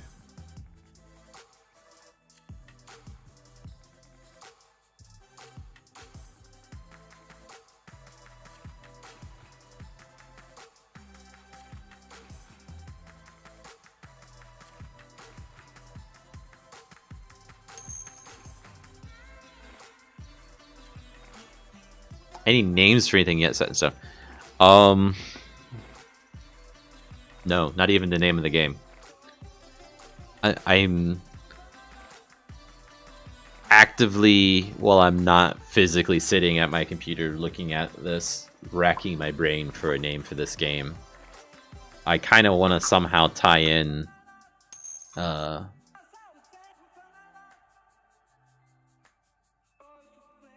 that's what I'm saying, like I want to tie in the relationship between the son and the father a little bit to the name, because like that's the whole point of this, is going to find the father and rescue the father, right? Adopted. No, that's not right. Lineage. Lineage isn't bad. I don't like adopted. Sorry, Reaper. Because it's like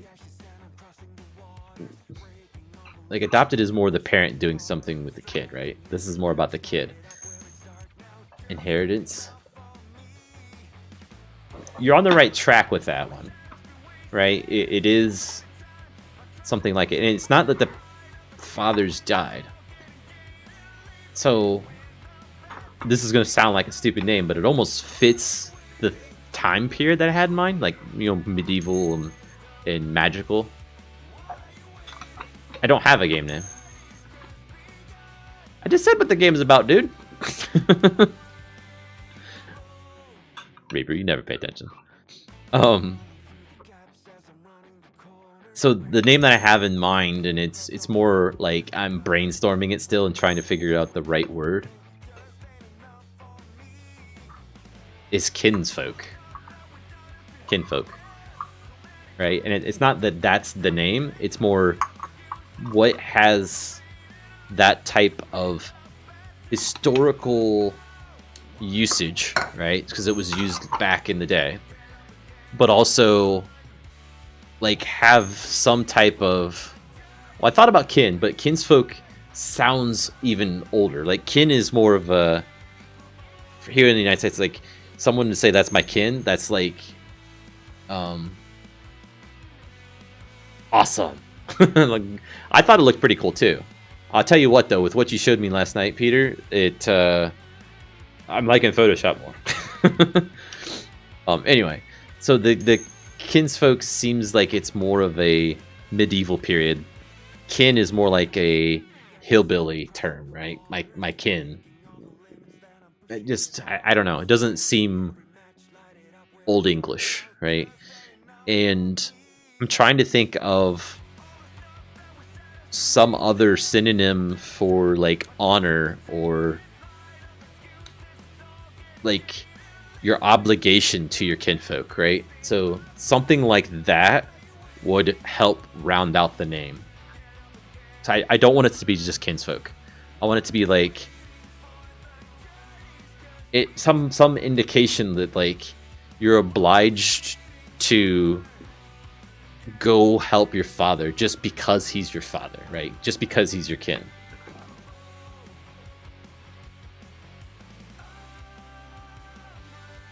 And maybe it's more than 2 words. Maybe it's like a little bit of a sentence. So like if you think back to other games that are like this, that I was inspired by, it's Legend of Zelda: A Link to the Past, right? It's a small bite-sized phrase that tells you what the game's about. Okay, Peter, no worries. Thanks for stopping in. And I'm glad you like it. Like, if it turns out to be really good, maybe I'll end up using it at some point. Kinfolk, the story about the legend of the magical sword in regards to your father. So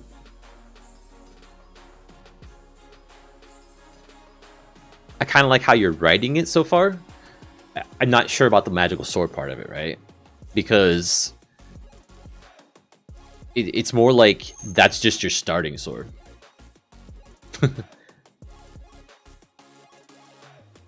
The story about the legend.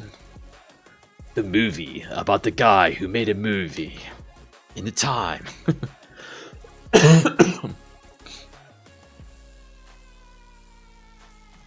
So what I'm doing here with this ladder is giving you a way back up through the dungeon. It's in a different part of the dungeon. I'm going to save this for a second. And I'm going to go over here to the desert itself. Let's just focus on the desert. Come on. Awesome. Looks awesome in this color mode. There we go. So this is dungeon, right? So like that first area we had before. Dang it. Go to something else. Was floor 1, right? And you go down a level and then you go through the door.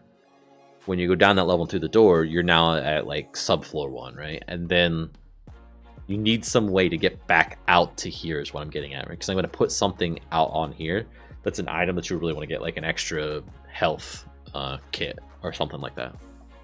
Okay.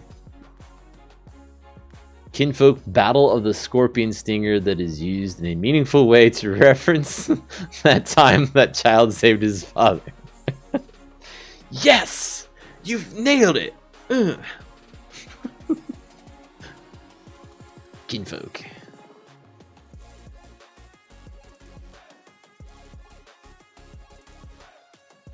Kinfolk, the love of his son.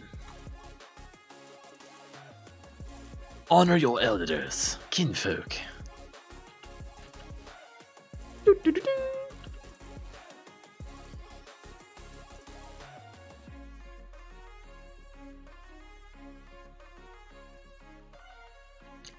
Kinfolk, rescue your father because your mom said you had to.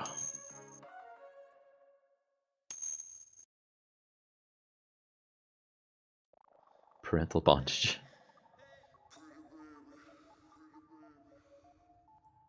Kinfolk. You should have done your chores. Oh crap, I'm doing the wrong layer. Legends.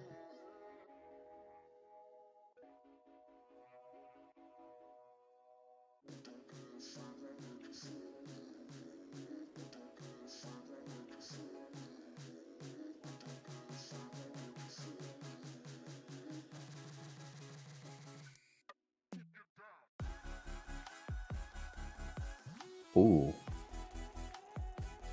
Get some reference to the definition of integrity in there. Or at least the definition of integrity that I like. Which is doing the right thing even when no one's looking.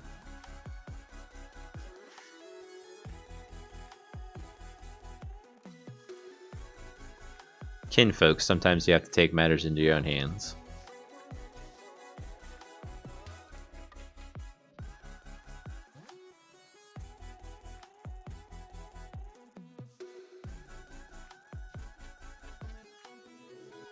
So I'm designing the level to get a shape. Kinfolk, doing the right thing even when no one is watching.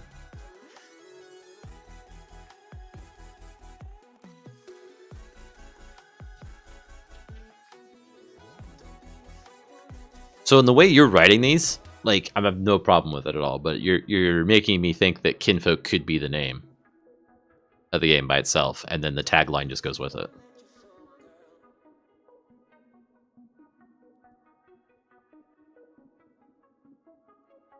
I'm not sold on it though, right? It's still a very early thing for me. Because I literally like took 2 minutes on Google and did synonyms for family and seeing Kinfolk. I'm like, that's a possibility. In fact, all these great ideas need to go in this document that I've got on my screen. Kinfolk.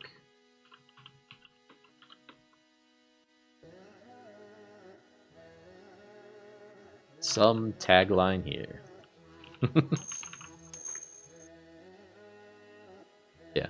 Well, I think I'm gonna look it up, but I think Kinfolk's one word.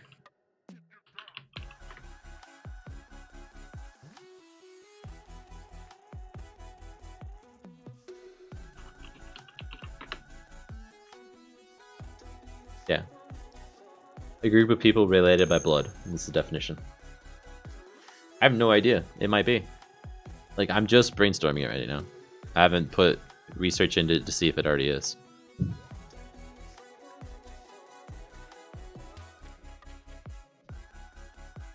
Okay, so we're gonna need a wall over there as well.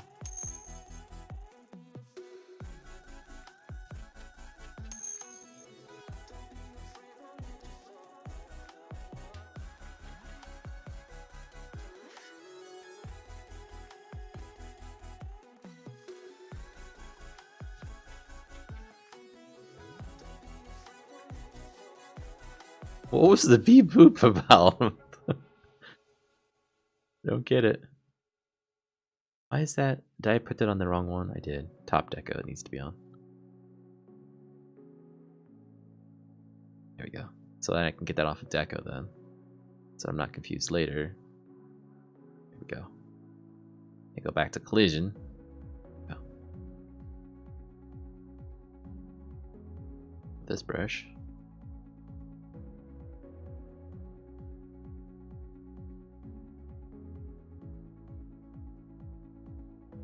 Like I need traps in this stupid game. I know I need them. I need them desperately. They need to be a thing. I don't have many right now. Oh yeah, well you sound funny.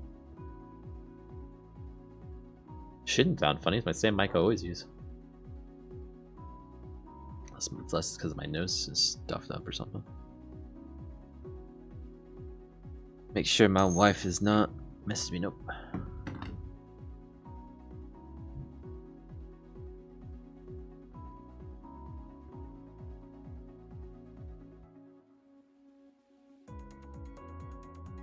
Let's do that. So I'm kind of getting a bit of a puzzle idea in my mind.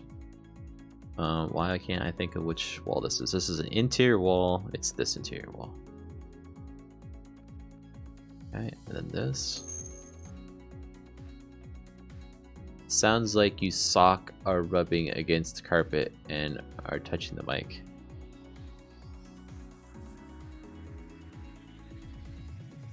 Rubbing against the carpet and are touching the mic. Reaper, I think that might be on your side. Do I sound funny, Pineapple? How would your mic be interfering with how I sound, huh? That makes no sense. I'm thinking is I'll put like a pushable block puzzle thing over here where you have to go out one room, come back in from another, and then push it from that way for it to work. Don't ask me how that puzzle's gonna work, because I don't know. Yeah, your headphones make more sense, man. You all done with your exams and everything or something? Because I noticed you said in the other Discord that, oh wow.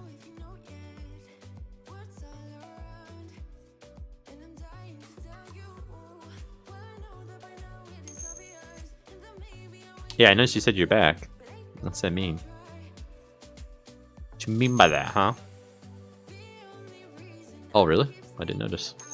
I've kind of been out of touch myself.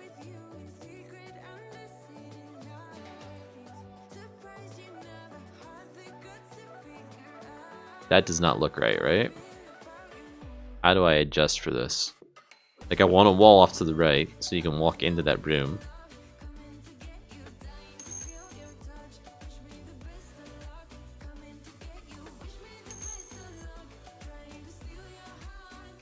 They're charging $100 for normal internet? Dang.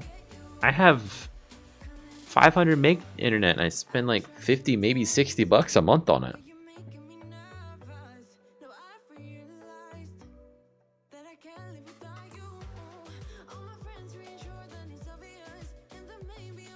It's like I need a door to go out over here, right?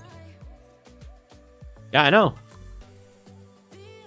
You're getting ripped off. No, I don't get 100 megs. I have 500 megs download and 50 up.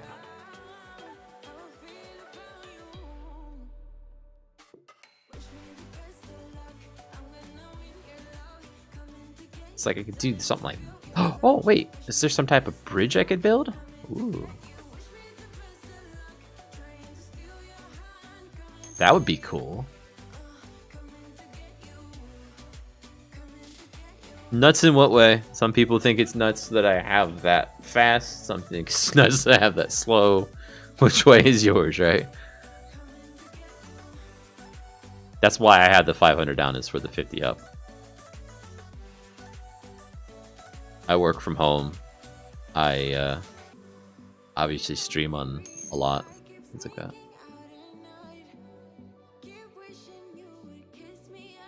There are times when I feel it's slow. Not very often, but more so because it doesn't always deliver that speed. You know, that's like what it could be, but it needs to be accepted on the other end too. I finished prereqs for a nursing program, got to get some admission exams and apply for the nursing program. Cool.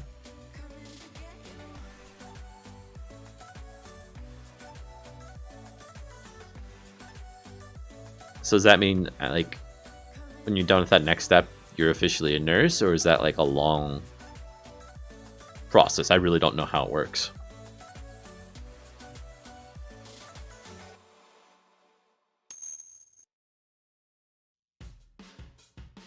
So this semester I took no classes. I should be doing more. Okay.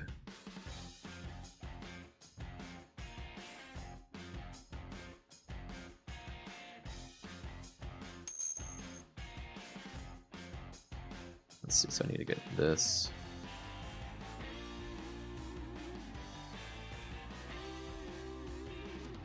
Oh, you, like, what?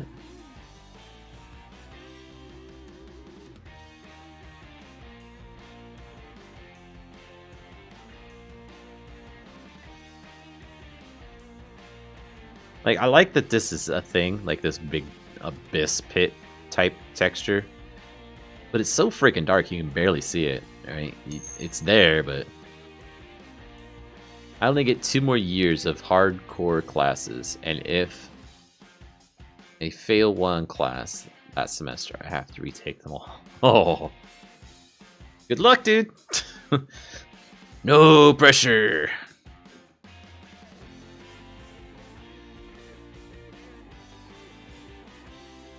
So I need to be doing textures myself, because like there's things that are just missing out of this that I need to have. Like I want a little barrier thing that stops you from going over here, but there's nothing that really fits this theme, right?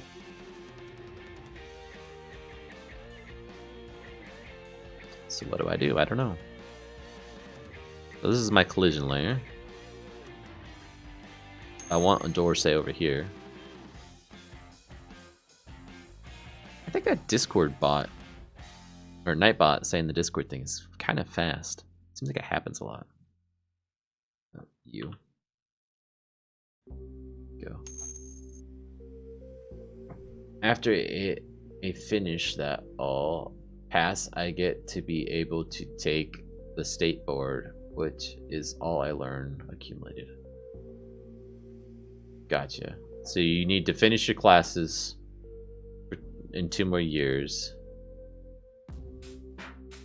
And then you have to get accepted into this nursing. Have fun, man. That's a long time. I know you've been at it for a while.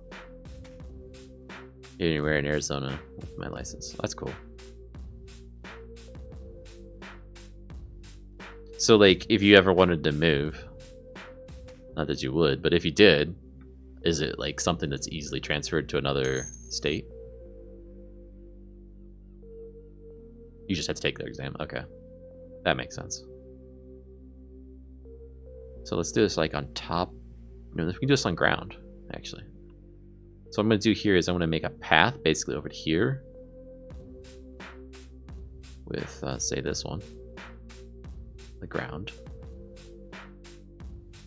I'll do this. And this will make it 3 wide. Also to renew, I think it's every 2 years or 4 years. That's just taking a test, right? It's not going through a bunch of extra schooling again, I imagine. Because that would stink if it's a bunch of tests or a bunch of schooling again every few years. Top collision. Oh, I need to get rid of the... Let's go back to ground. It's this layer, so it's 1 from the top.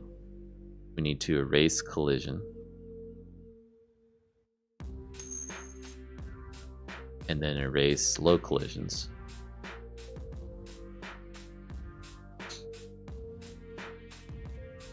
Not sure, but I know that new anyway is to take classes to review and see if there's anything to change. That makes sense. But it's not like years of schooling like you got now. Because that'd be kind of a ridiculous ask of someone to go to school again that long to keep my license. Yeah.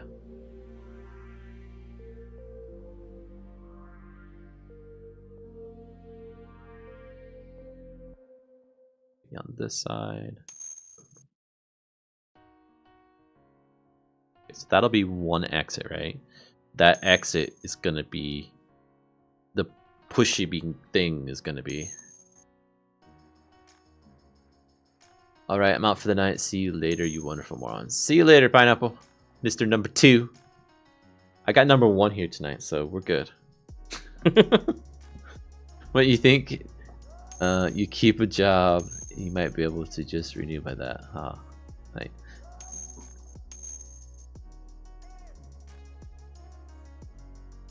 Uno, dos. Your numero dos.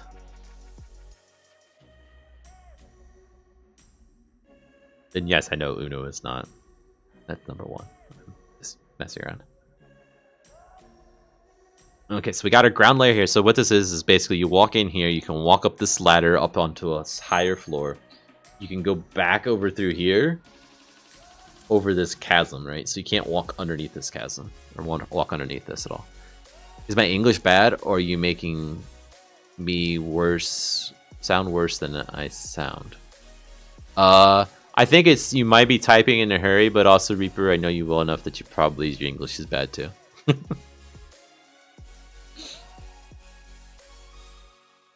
I'm getting what you're saying, right? It's working. We're communicating with each other. So I don't know if I'm going to let players fall into them on purpose. Right now you can't.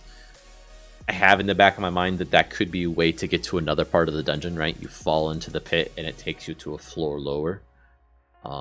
That's why I was saying it'd be cool if I could put a barrier there that would stop you from falling into it.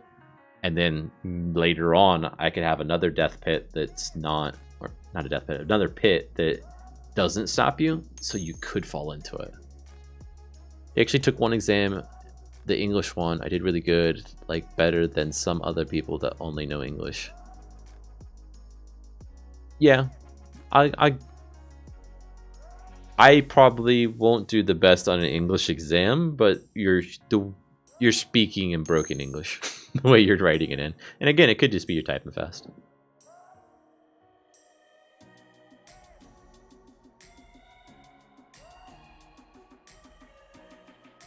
So this needs to be not on collision, on ground. Yeah, exactly. I type fast and I screw up a lot because of it. Oh, if you... Okay, that's what's wrong. You should start with that, man!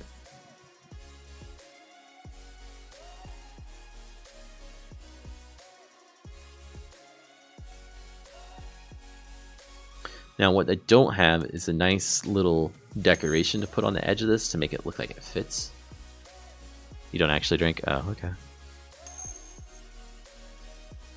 Oh, you don't normally drink, you're saying. I gotcha. I guess I could do this, right? I could make these type of things. So let's grab this one on decoration. Like this. And then this one over here. And then... these. Just so it gives it a little bit of a broken up feel. Like you can tell there's something special about this part, right? It's not just a gray area. So that makes sense.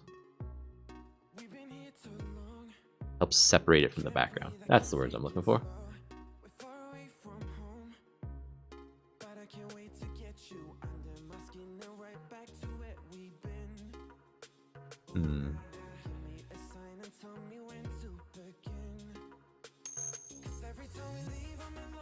Words are hard.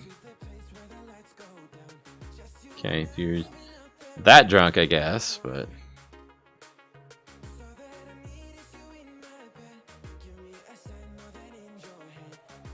So you've been gone for so long, did you know basically Airbrat's disappeared? Alright, maybe you've seen it in Discord. His computer died. I haven't seen him forever. Yeah. Ooh.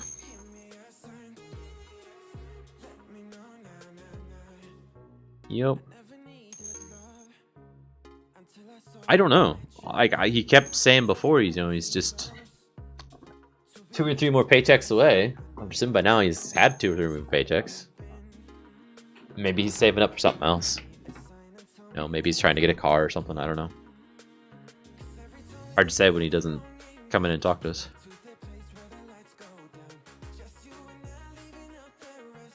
Which, I guess he could on his phone, but He probably doesn't have it any other way.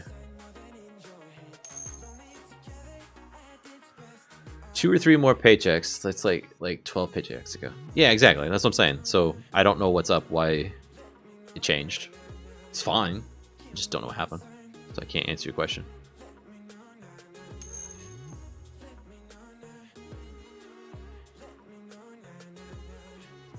Yep, you never know. I know at one time he said like his mom had some car problems, right? So maybe something like that happened and he needed to help her. I could see why that would come first, right?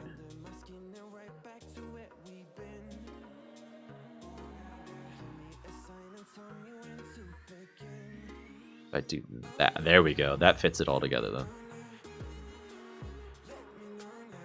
Perfect. So now I just need to fit in a puzzle up here. That basically when you come in here, you have to push some blocks out of the way. They're one-way pushable blocks, so you can't go through them. And they lead you over this way. You go through here. This takes you into 1 or 2 more rooms that take you back out and come in from this direction. And when you enter from this direction, the puzzle's set up in a way that you can push the blocks to be able to go over this way and go through a door there. And that door there takes you up and out into that extra area to get the heart or whatever.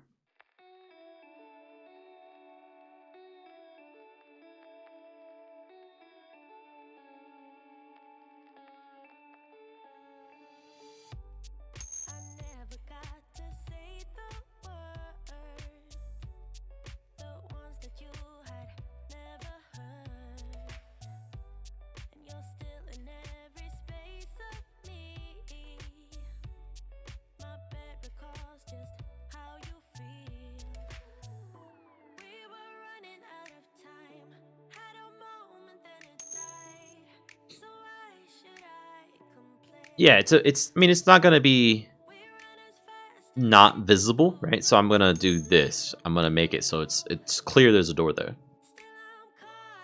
In this case, it's gonna be clear there's a door there. You just won't figure out how to get to it until you go off in this other path. Like the puzzle's not solvable from the direction you're gonna come from. This is assuming I can figure out how to make a puzzle like that. I'm pretty sure I can though. We need to grab just this piece of it.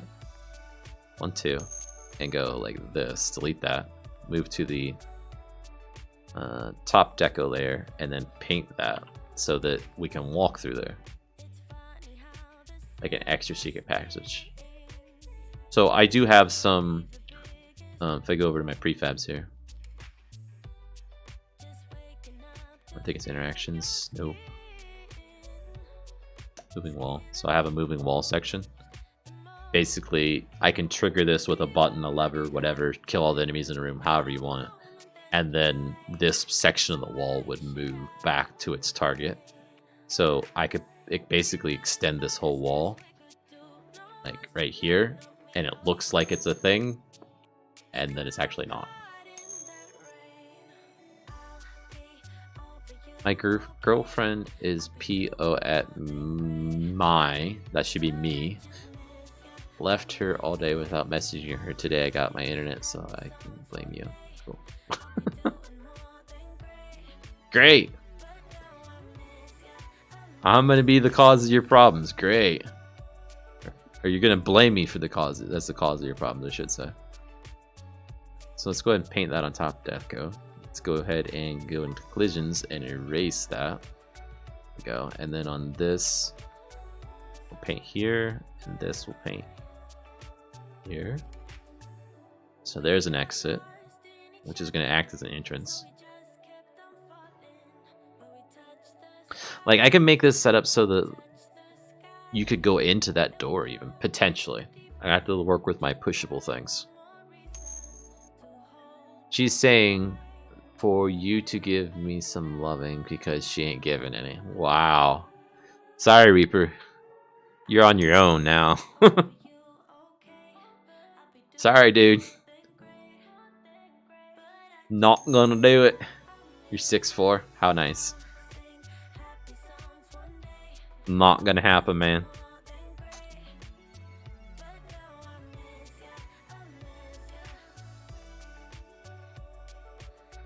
You're a bit far away too, right?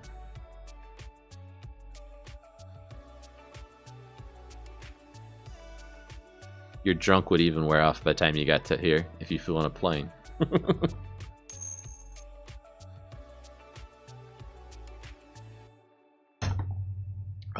No hablar. No me gusta.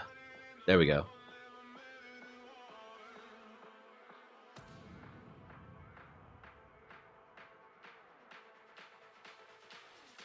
I don't know why, but I feel this needs to be extended out, but we're not going to right at the moment. You know what? It does need it. And I am going to do it, because I am a rebel. I'm going to do this. I'm going to put this on collision, just for the fun of it. And it's going to go like that, and we're going to pick this whole thing down there like that. Wow, I just realized that's a sunken block on every one of those. Whoa.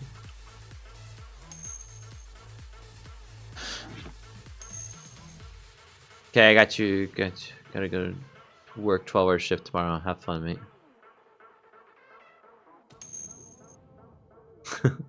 Okay. Catch you next time, Reaper. Have a good one. Thank you for the biddy. There we go. Now what's wrong is this. This is on the same level as this. We've crossed the plane, basically. So we need to do a room like this.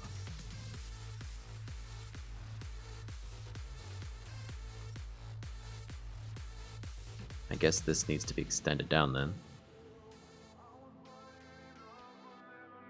And this part needs to be like that.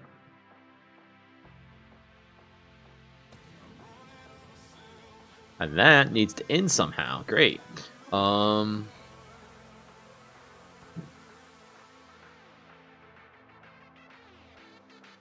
sure. I guess that's going underneath this one then. Because that's an upper floor, this is a lower floor wall.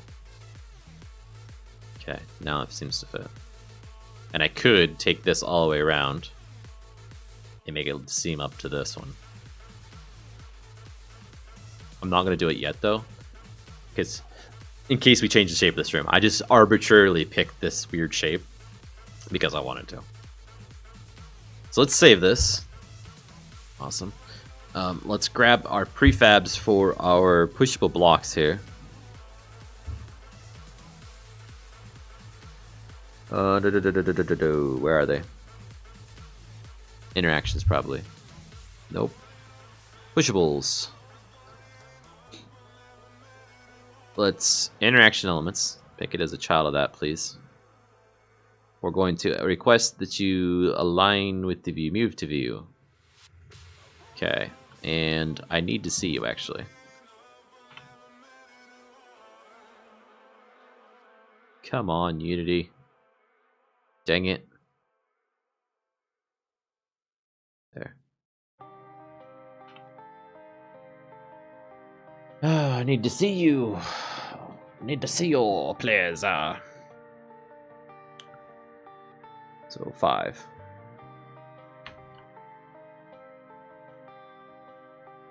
There we go.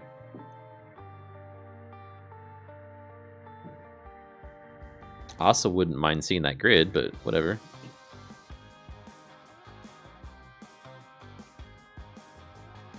Okay, so you need to be centered. 0.5s.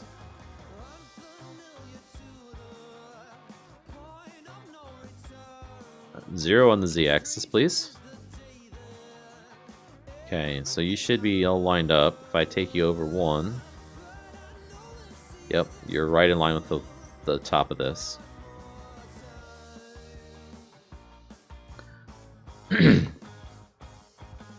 So I think we need to make it so that it's obvious how we can get to it over there from there first, just for my own benefit.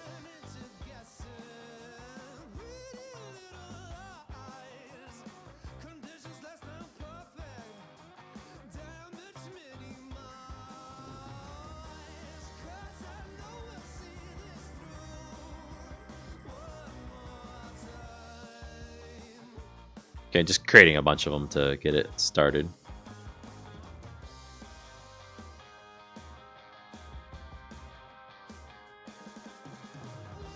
We might put some fire pits up here too, just so it's not all one same thing. Maybe a pillar.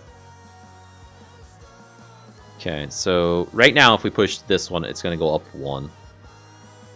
You can't get through then. So if we push this one up 1, then you can push this one off to the side and go through this door.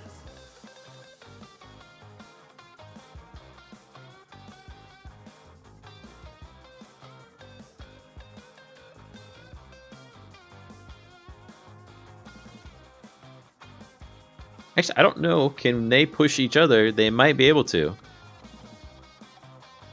Oh, that's a flaw in my design. We're going to have to get here and find out. So let's save and find out. In fact, I'm going to do multiples of them so I can test a lot with them.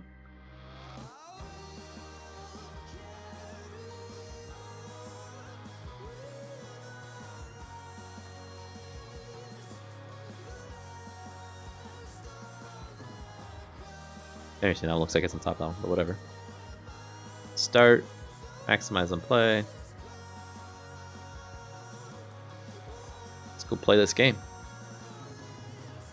You're not going in that house, are you? You chose a spot that's so close. Okay, cool. I like that house, though.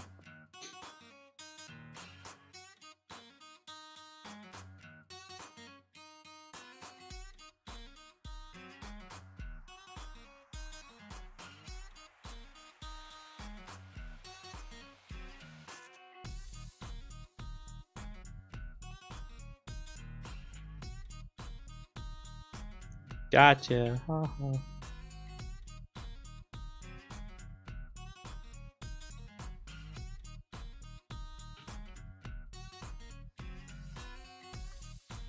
Oh, crap.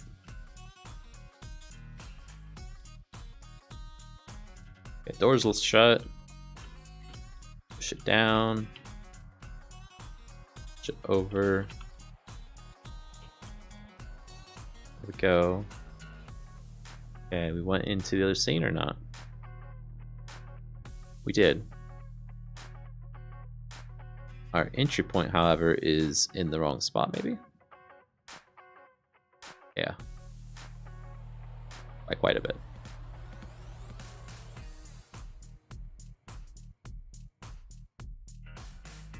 Okay, that puts us down there. Actually, that doesn't matter. It's just runtime right now. So move this down here. This up here. Focus on. Okay, good. So now I can play from here. Let's turn gizmos off. Oh, they both push. No.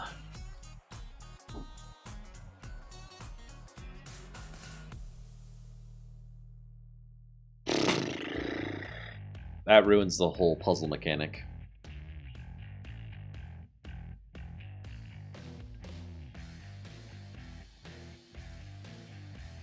So I'm now in my mind thinking how I can solve for this. We could add colliders to each of the 4 directions and disable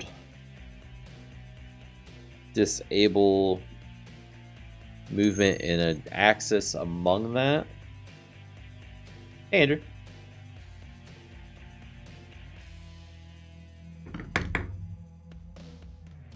We could increase their mass dramatically so that you can't physically move 2 of them.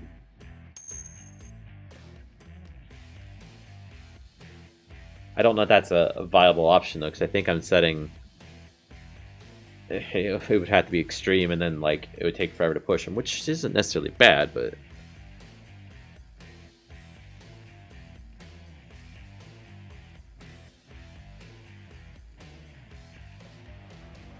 let me look at my scene real quick.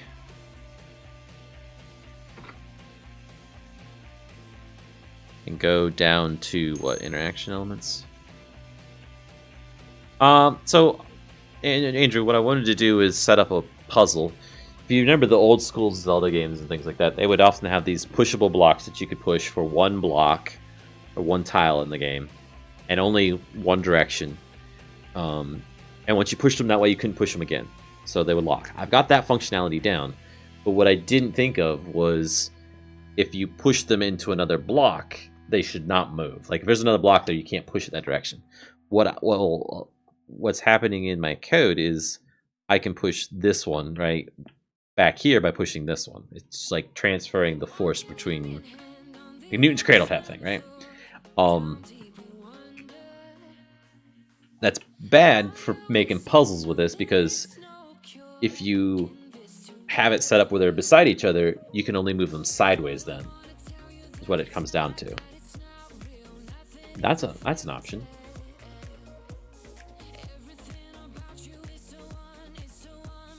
Gosh, how would that work then? So I have no pulling ability in the game so far, and I don't know if I want pulling ability.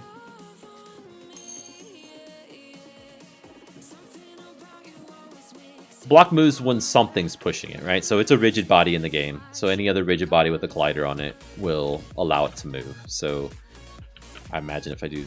No, those probably aren't set up to add force. Like if I put an enemy in here, he's probably going to push on it, but I'm not going to have one up here.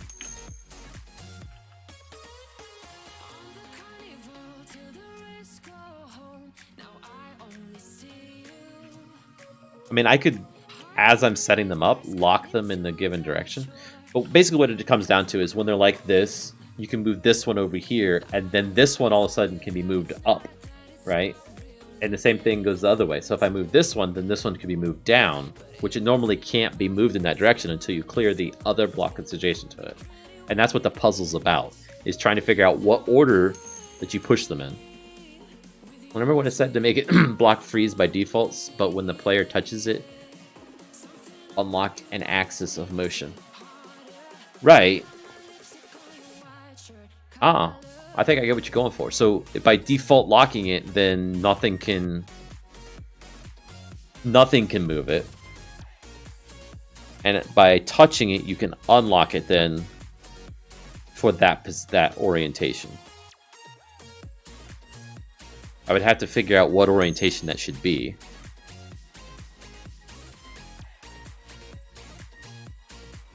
Right, because the one behind it would be locked, because I'm not colliding with it.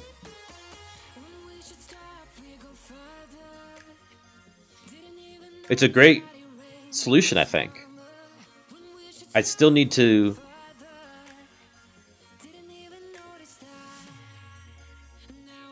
have this code set up where it should limit movements at set, right? Because basically that's how I'm locking them once they've been moved so far. So if you start moving it in the x-axis, it freezes the y-axis, remember?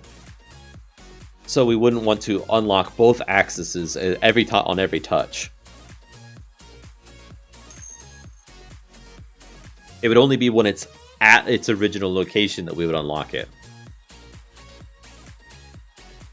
So basically I could do this in reverse. So on an else statement for this. So I've already got what its original location saved at startup. So I set start location to position. So if it's at that start location and it's a player colliding with it. Oh wait, we need to look at the collision.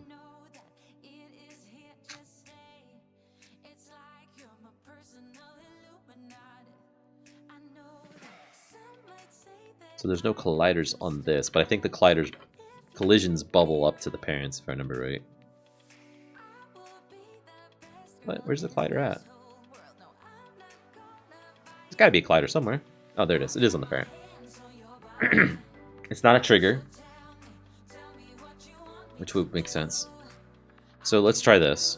I'm going to just start coding, and it might be wrong at first. Void on collision. Enter 2D. Oh, what I was saying was if there's a collider on a child, the collision on collision enter, I think, is called on the child, if nothing intercepts it, then it gets called on the parent as well. That's why my bubbles up. Just it goes up to hierarchy, I think.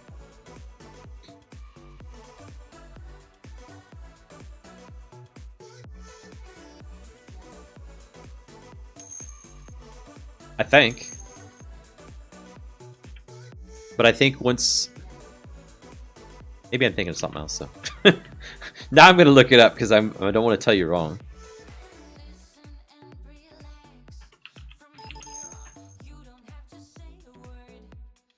I believe so. Sent when an incoming collider makes contact with collider's pit. Stop.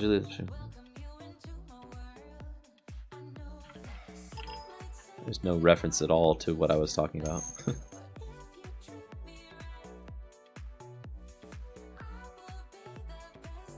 Trying to think where I've got it set that way. But I might be using it. Like, my player character definitely has child colliders. I just don't remember if I actually take advantage of it. So my young hero here, his colliders are down on the child object. My sword script is down there as well, though that's the one that's using it, though, I think.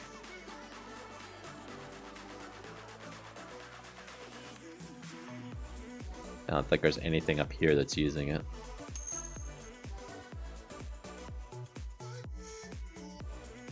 Andrew, we need to fix something.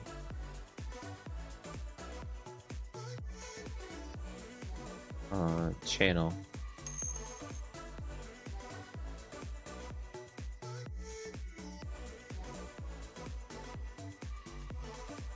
Okay, Matthew. Thanks for hanging out, man. Catch you next time. I'm fixing it. I'm fixing it. I'm just slow. Had new. Andrew. Oh, there's a ton of Andrews on Twitch. Like, the other day, like a while ago, I got this VIP status and roles and everything, and I never been signing them out. Here you go. Say something. Say something in the chat. You should have a diamond now.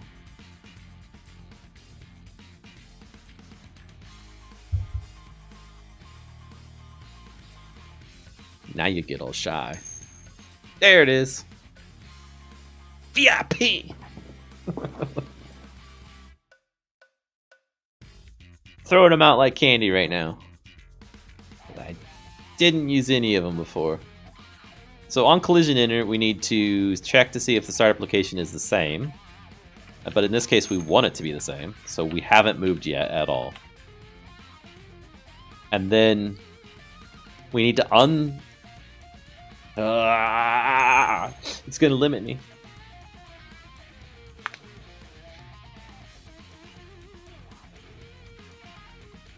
It's going to limit me in what I want to do.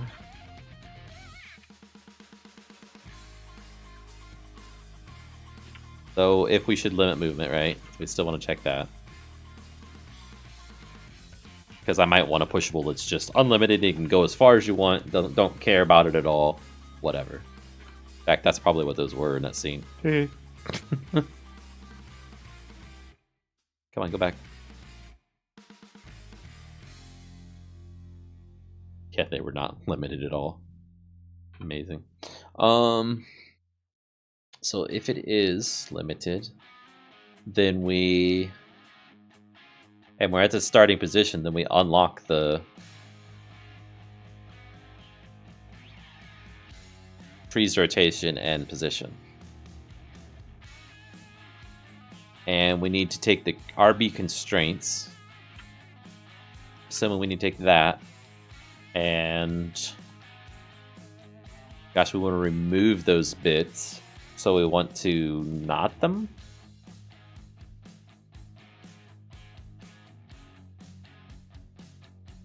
What's the bitwise not in C#? Bitwise not.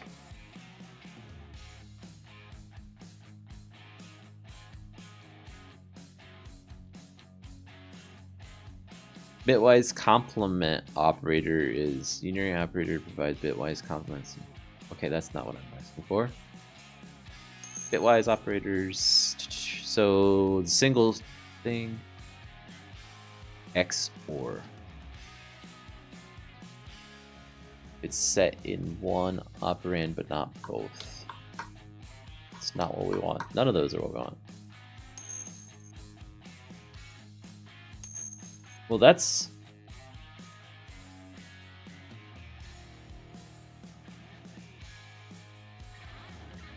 Alright, so the tilde binary one's complement operator is unary and has the effect of flipping bits.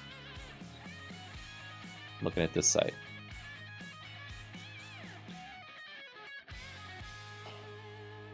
What?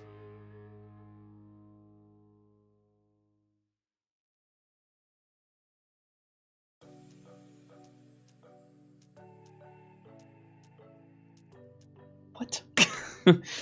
I could say... Crap. Why is this complicating me right at the moment?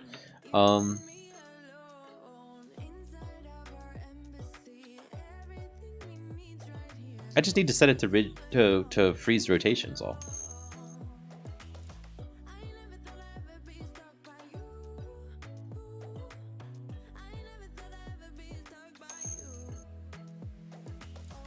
Right? I'm overcomplicating it. I don't care if it can go in the X or the Y. I'm unlocking it.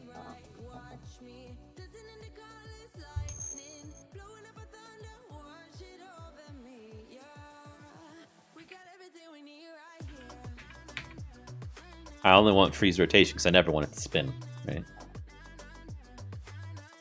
Okay, let's get rid of this window.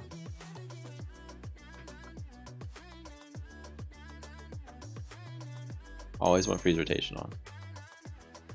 Don't scroll. Oh, I closed the window. Sorry. Or are you talking about my code? I'll leave it there. Okay.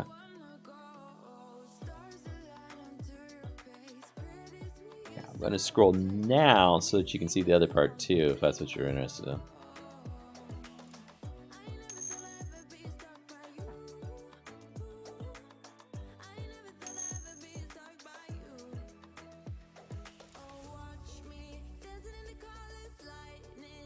Get rid of all that there. Try and get as much of it as I can for you.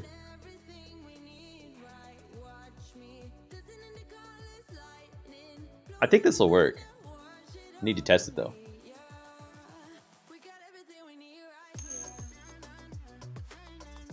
The only problem is it's going to... Well, no, if it's not the original position, it won't unlock. It's only when it's at the original position that it'll unlock.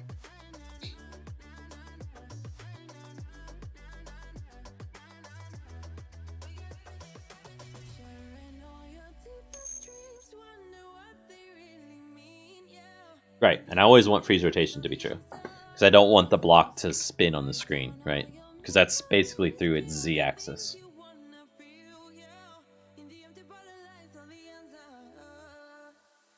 Oh, wait.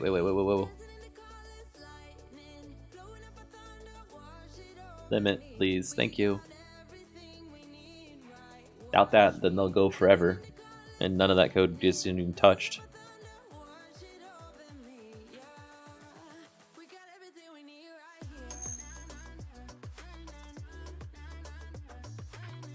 I just realized what's wrong with this code.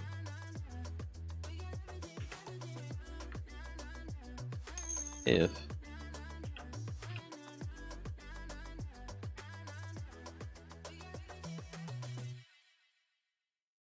right, and that's what we were doing above to add another property, right?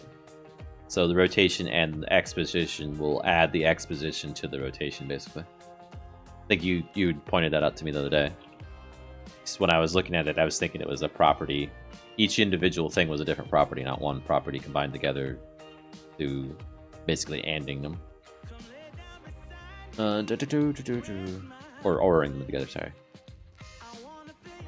Tag. What am I doing? Equals player We never checked to see if it's player.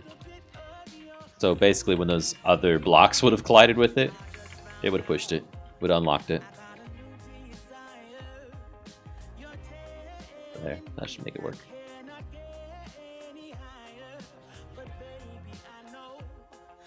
This also means that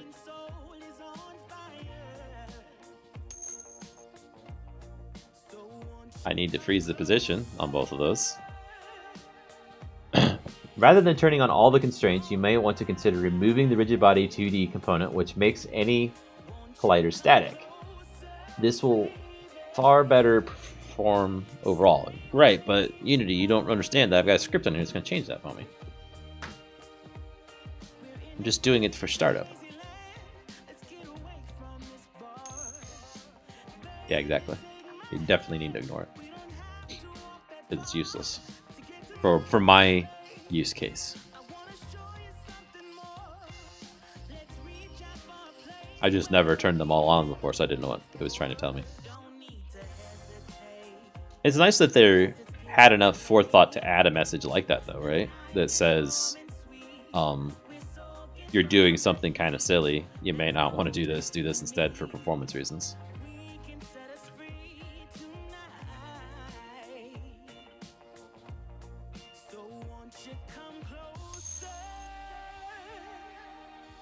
Okay, and I forgot to move my entry point, but that's okay. Let's bring our camera down here, game object, move to view. Okay, so they shouldn't be movable right now. I haven't no way of testing it. They move each other that way, though. How does that even work? Oh, I bet I know. Turn on my gizmos. My collider for my trigger collider here, my polygon collider, is big enough it's touching this block. Like their dock for asset support, don't use this, but if you're here, here's how it works. Yeah. I think it's because of my collider here. It's picking up the trigger. We need to go not on a trigger. So, and collisions dot is trigger? Oh, it's a collision, not the collider. Oh, there it is. Collider dot is trigger. It is not a trigger. Compile. Which specific collider? My character's collider? No. So I'm checking the tag, but he's got built of several triggers. He's got a trigger here that's this polygon one, a larger rectangle shaped collider that is his I should be hit in the head by an arrow kind of thing, and then his body, which is where he's actually standing. So let's try this one. Nope. Nope. And why is that? Could be they got unlocked. I mean, walking in there originally and touching them. Did I? It is frozen in one constraint. See me, please. That one's unlocked. This one's completely locked, so let's try touching that one. Both of them.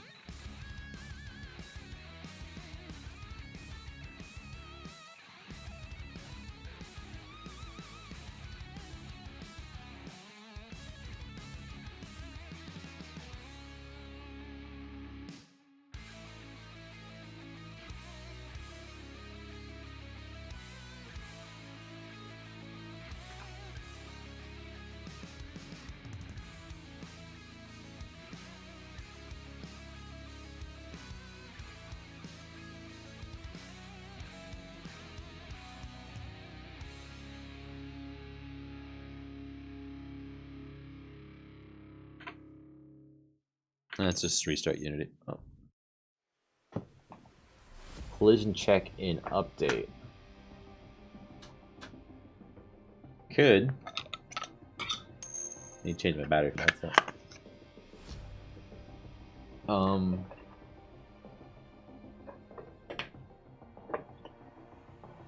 Not sure what the advantage of doing an update is. If all we're setting is those bits on the object. Let me do this. I want to see how it's playing through. So I'm attached to Unity.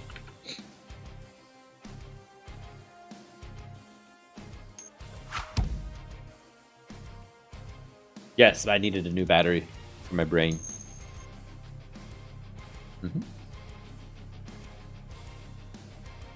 Now my screen name makes so much more sense now, right?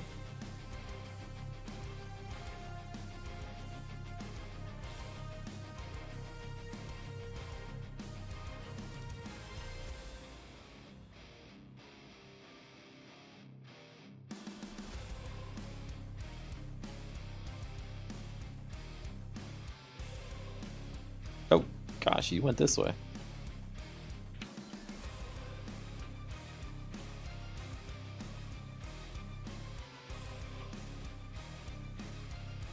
Turned into a bit of a throwdown.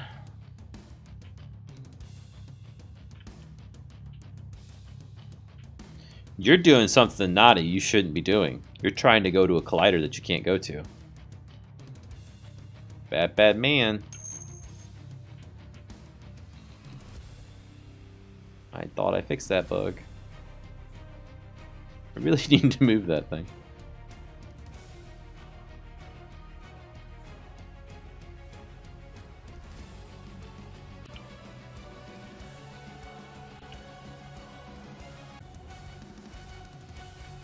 Why is my character not there?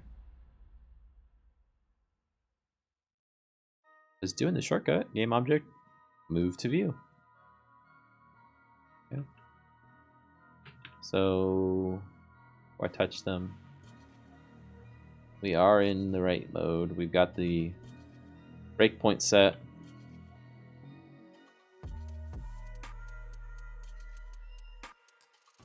Whoa, it didn't even get called.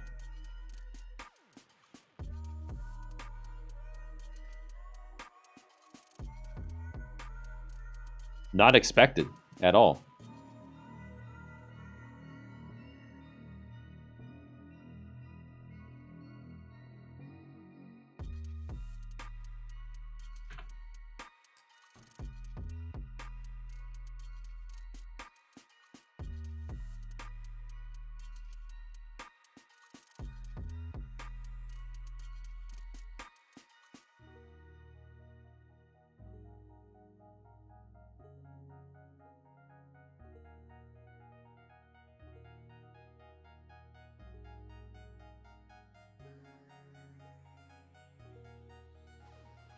Is it maybe because this needs to be in fixed update?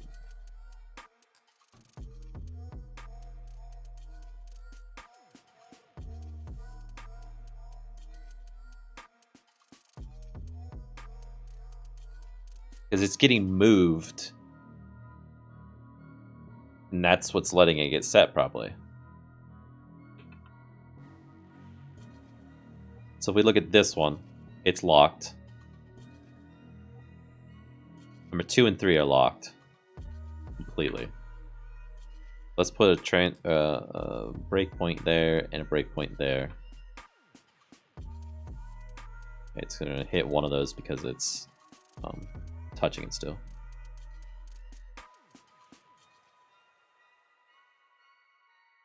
Oh, it's already been moved. Crap. Can't pause Unity now. Awesome. Let's do this. Remove that breakpoint, remove that breakpoint. Play. Pause Unity. The one and this one need to get deleted. And now when I touch these, I can see when those pieces of code get hit. On my screen, play. Okay, it did drop into it right away. So let's, I don't know that it's going to fix it. I'm going to try putting in a fixed update. I have a feeling that could be related. Like, it could be getting moved and then fixed update is moving it back. That's not it. Fixed update, not update fixed.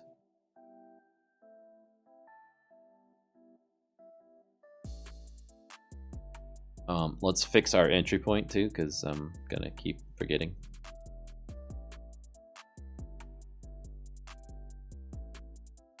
Oop.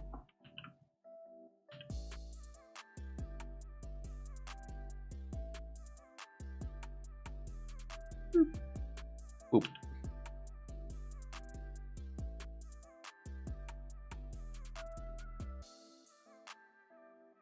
Make sure we're in the room a little bit so we don't accidentally hit the collider going back out right away. Save. We got this on. We're gonna attach to Unity. Got the constraint. Yeah, all the places where we're touching the constraints, we're basically. Actually, let's move those up one, I guess. Huh? There. Anywhere we're gonna touch the constraint. This one I don't worry about because that's just freezing everything.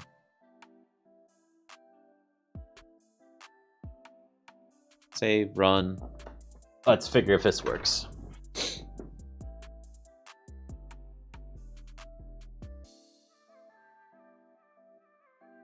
Yeah, it says fix update.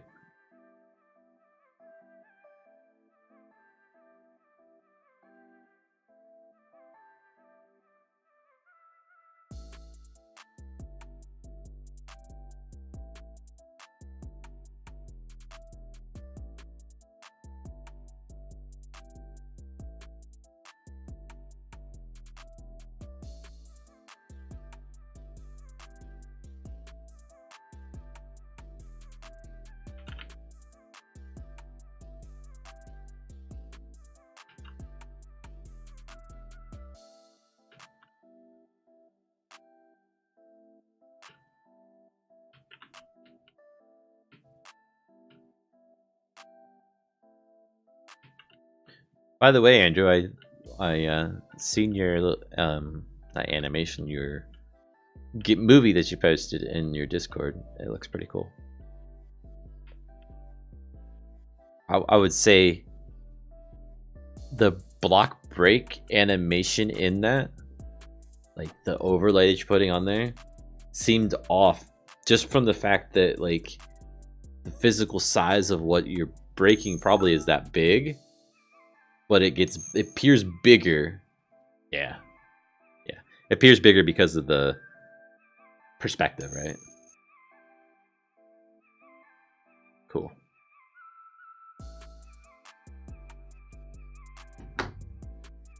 Why have sent me messages? Okay, so we instantly go into this one and it just has already been moved. It gets moved before. Huh.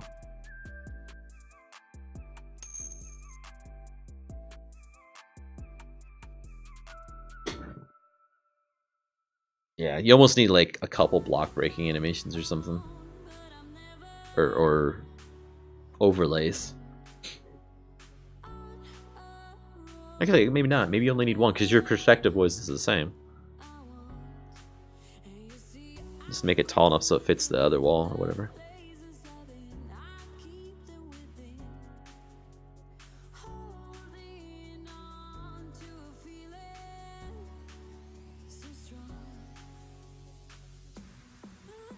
So how is it moving if it's frozen?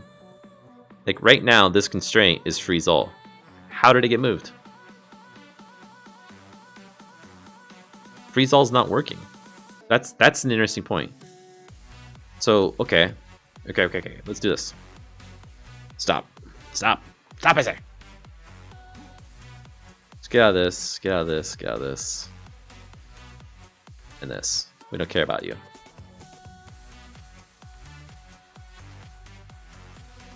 We're going to go into these. And because those pieces of code all say if should limit, we're going to uncheck that box. So that's false now. This code will not run. What's going to happen when I push on this rigid body if it's set to freeze position in both axes and the rotation? It shouldn't do anything, right? In fact, that's how we're setting it in the code to stop you from pushing it once it's set. So how is that delta of its position getting changed at all? Or is it because I'm moving it back in my code? No, I don't do anything to the position.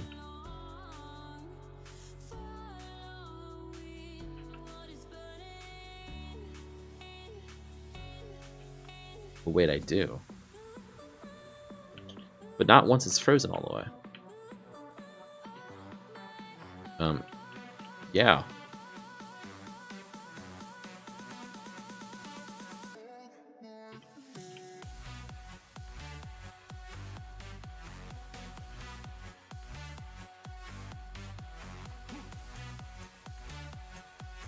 It's not movable now. I bet there's like some late update or something where it's getting pushed back.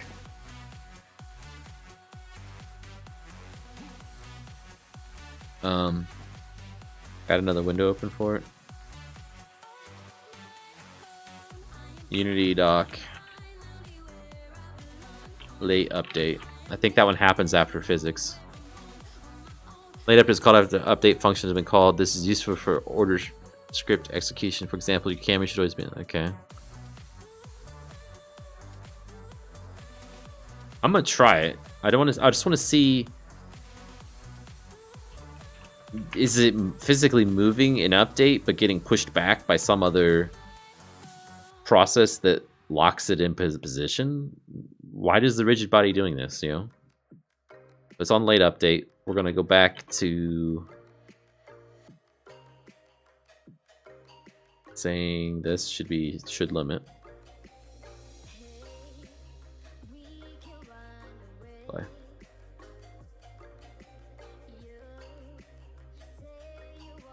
I didn't attach to Unity. I probably should have.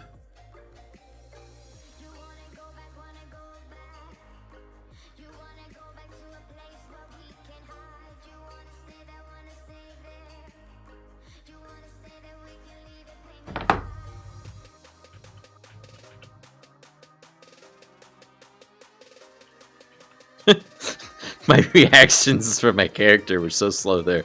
I swung the sword, he walked out of the way before it hit. I then went to get my bow, and he moved out of the way of that. I'm assuming he's dead. Deal with him if he's not when we get up there. Yeah, buttons pushed. So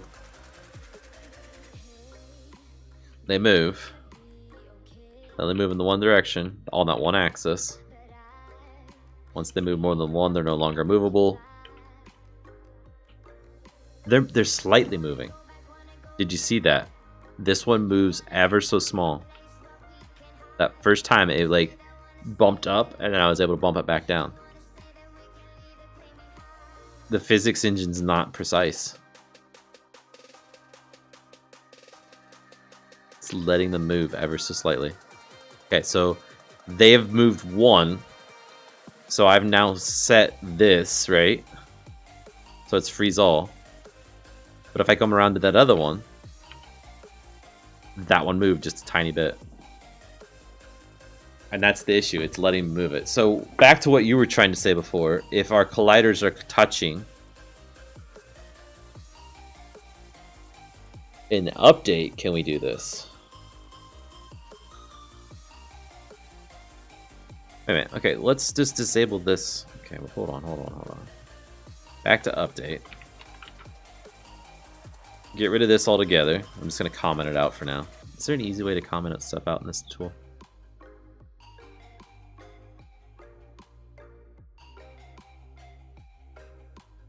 I know there is, I just don't know what the shortcut is.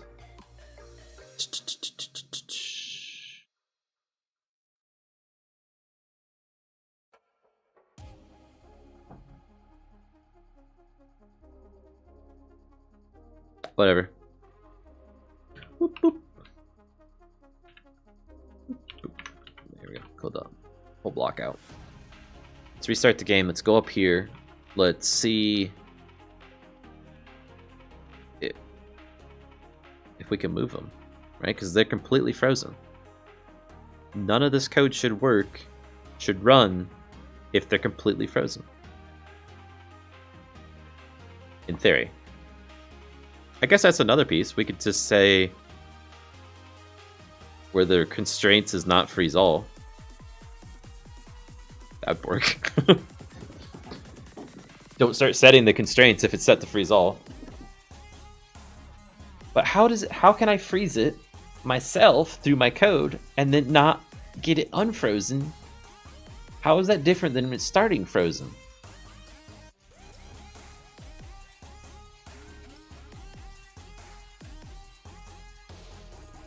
I bet it's a bug in Unity or something, or the physics engine, because it's letting it move even though it's frozen on that first couple frames that it gets bumped. Then after that, it doesn't let any more happen.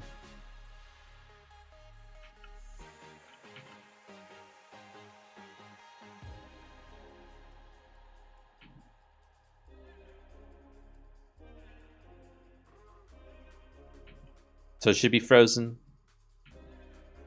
It's not. I can move it as much as I want because my code's not running.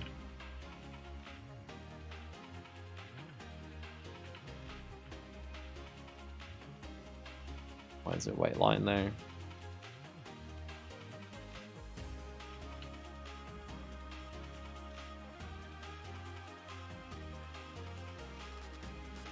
Oh, gizmos.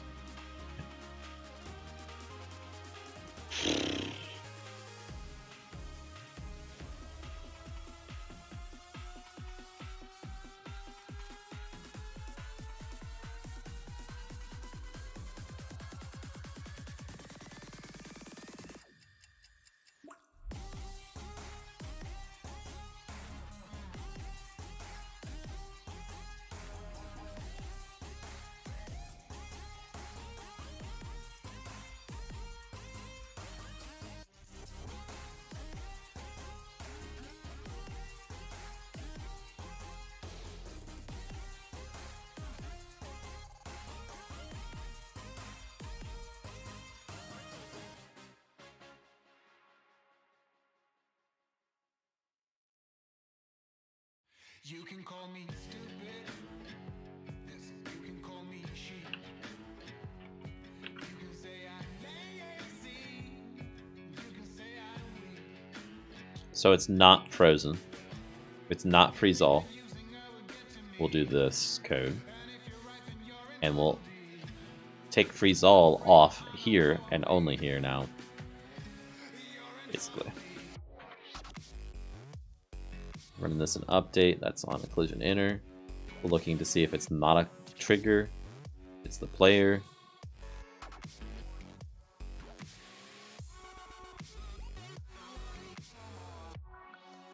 The only thing we're not, no, we're checking to make sure it's at a starting position as well.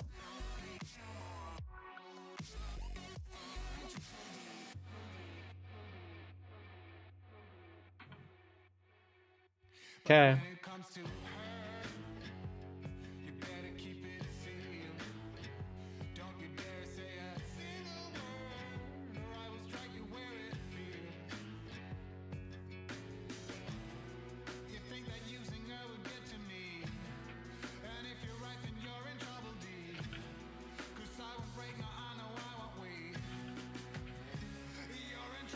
No glider on that side.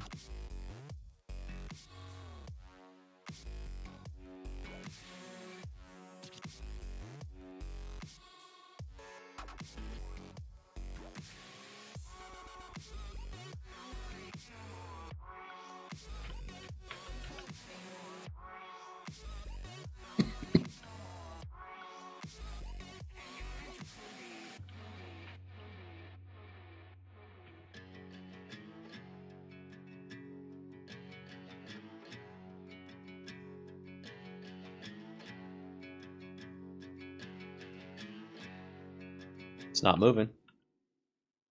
Not moving anyway. Ah. What? What?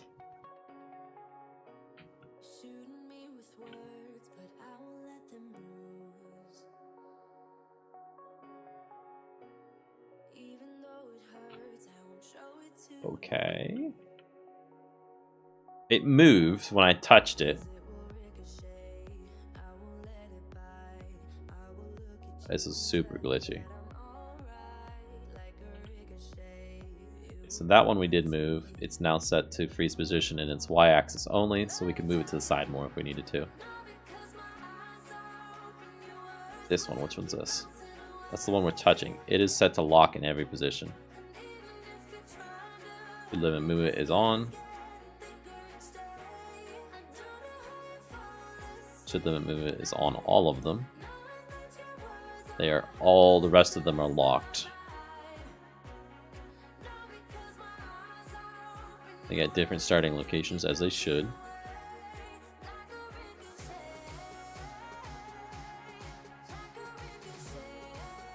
This one here, its starting location is 10.5 and 26. Look, it moved ever so slightly. 260748.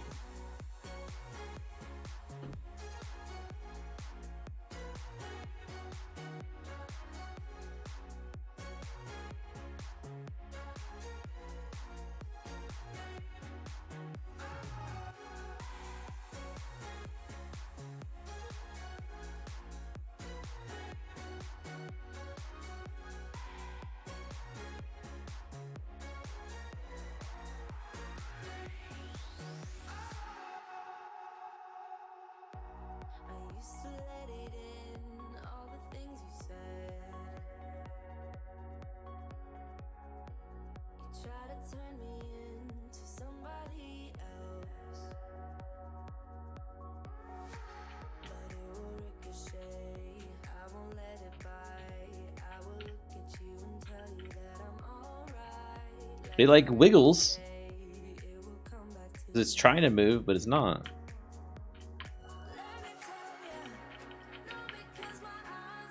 I don't know if you can see it.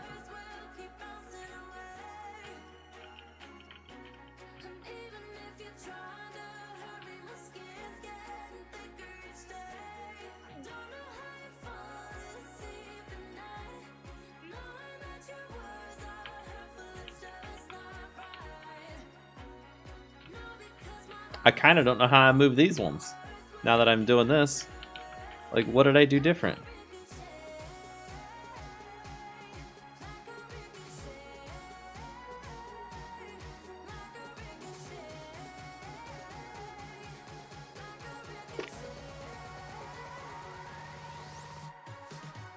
And they're all set the same as far as this, what can move, what can't move.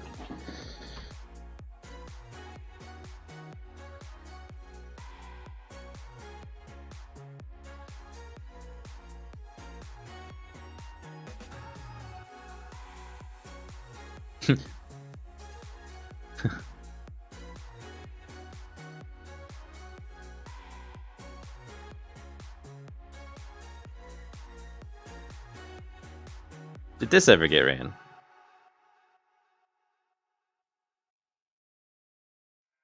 That might be the issue now. That's not getting ran.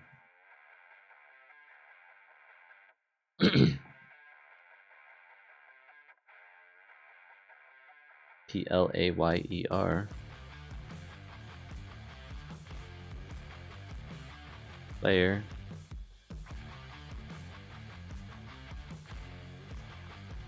Those are set to attacker.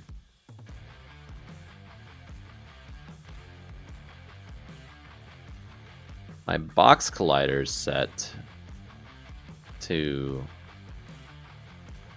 This is probably what's wrong. Box collider's what? Is main box. Right? No, that's the big one. That's his box. He is on player though, so that should be fine. It's interesting that these are on attacker now. Because they're prefabs or whatever. And they were from the other... This is on player. Great.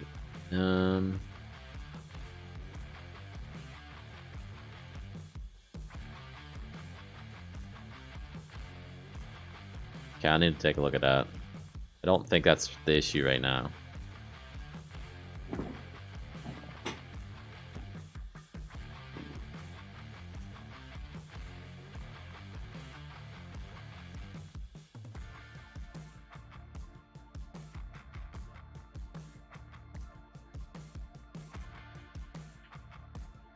I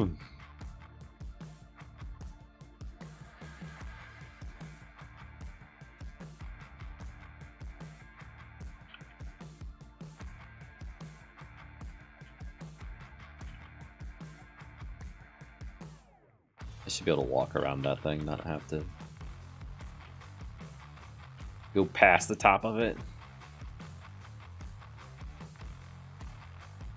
We're attached to Unity. We have a breakpoint set. Let's see if that code ever runs. It does not. Now, why?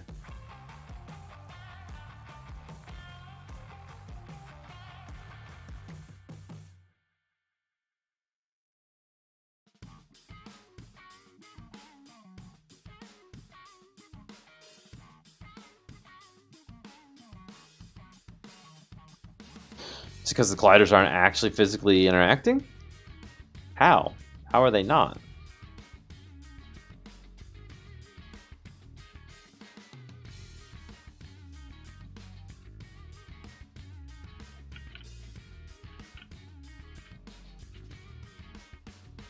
Finally, had to run into it. Okay, so that should be unlocked now, right?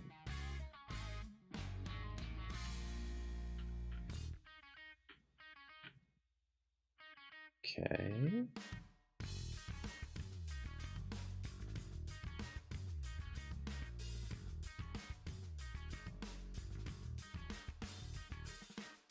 It is unlocked, but only in the x-axis because that's the direction I was pushing it.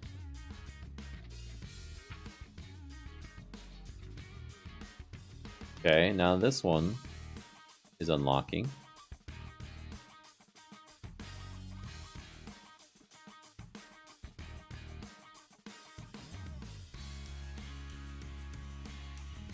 I hit play on it, it's not unlocked. Oh, wrong one. It's unlocked in the y-axis, so I can move it in the y-axis.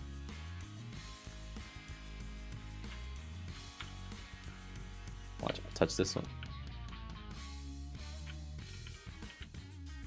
It takes a lot of it just now unlocked. It takes a lot of bumping into it for it to actually calculate correctly that I'm hitting it. Now I can move that one, and I can move that one. So the code is running, and it is working as intended. It's just not getting fired correctly because the physics are off somehow. But why? I'm going to look at my player again. I don't think his outer collider, like this bigger box, is set up as a anything other than a trigger. So the smaller one, this one, is not a trigger. So that's the one that allows us to interact with things in the world. And the bigger one is a trigger. So it should just push right through. Because this piece of it should never allow a trigger to run this code. I wonder if it's because our starting location is not true.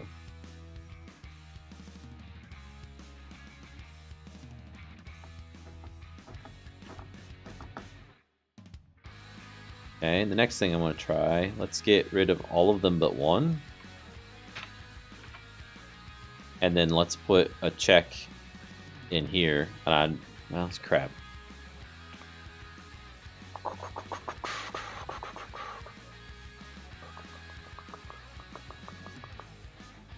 I'm interested if this hits before this hits, ever. Like, is my location jittering around or something? Let's just run it and see. We'll watch that specific one. Its position, see if it moves, and because if they get bumped even slightly, it's not going to work anymore. It's not going to unlock.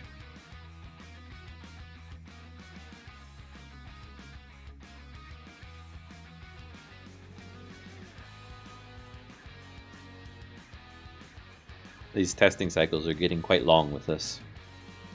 I need to have a way to specify a level in my main menu or something. I can just jump right to that.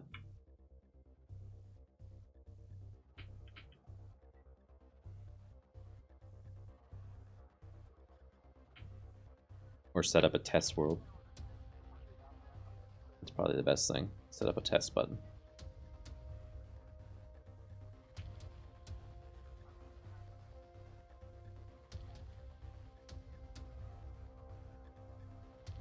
Open sesame. They're both at 0.5, so it should be at a starting location. So are we getting inside this collider? Oh. There, we finally did.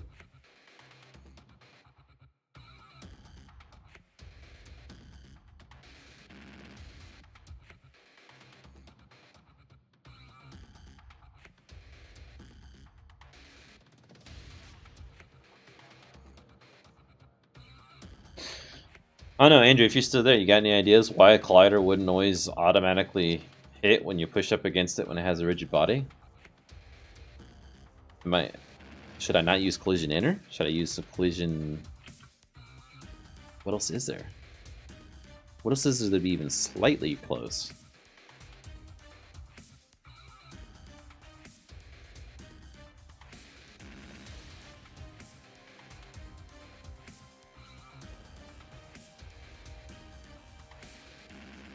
Collision inner, collision stay, and collision exit.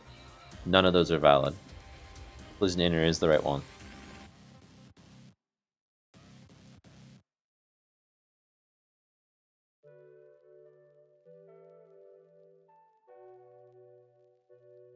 Well, if I step through this, it's gonna move it, or it's gonna unlock it. Nope. So now, move it.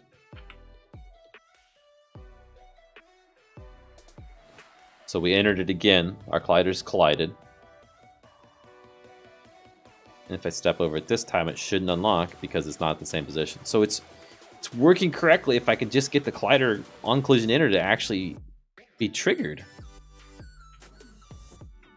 Okay, is it like my physics engine precision setting crap that's up here? Forget what it's called.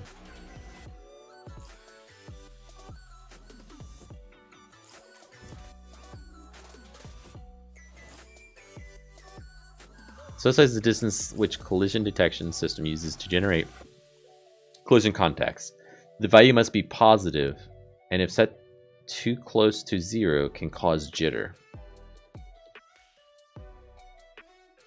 It's pretty small already, though. Solver accuracy. Higher values cost more performance. Velocity iterations. Higher accuracy results in resulting velocity after a bounce.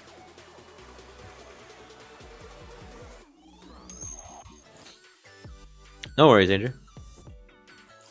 So I've boiled it down to this collider code is working as intended with this code as intended now that we've got this on here. But the problem is on collision inner is not getting called when it looks like it should. It's just not getting called. And that's a bunch of hooey. Oh wait, I'm in physics 2D.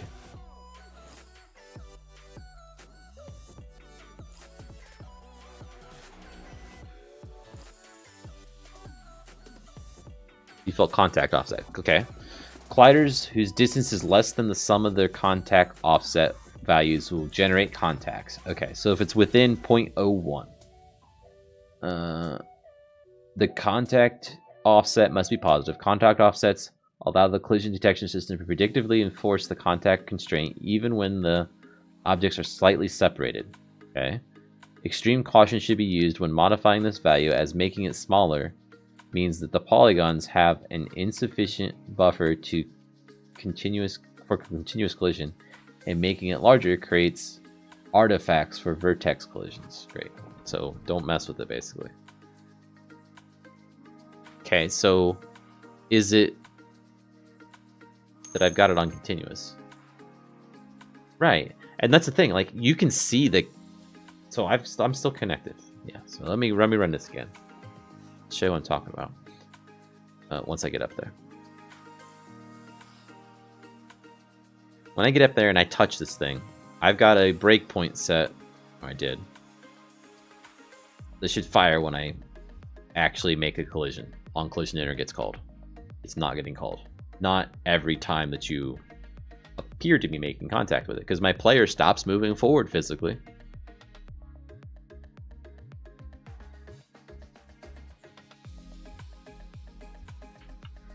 Maybe I need to set my rigid body as kinematic? I don't think so.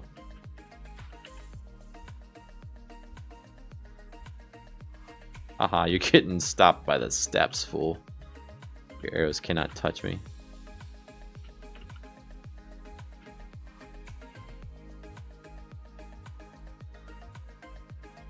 I'm gonna touch it. Oh, of course it fires right away. Of course it does.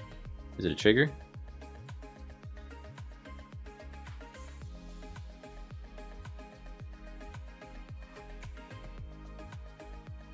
It's a player. It's gonna do it. It's gonna make a fool out of me.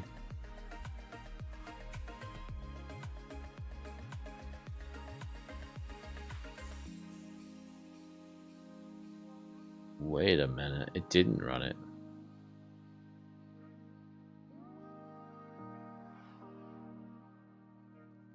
Is it because of the way I'm comparing these two positions? 28855.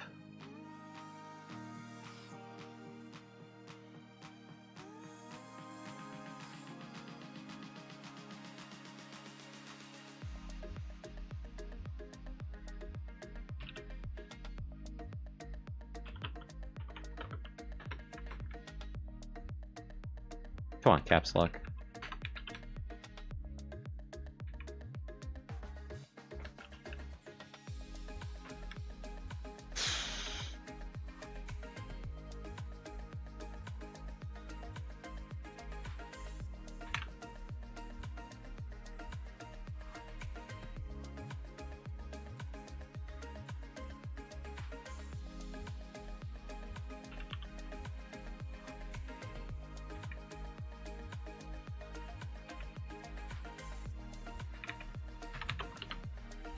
Right?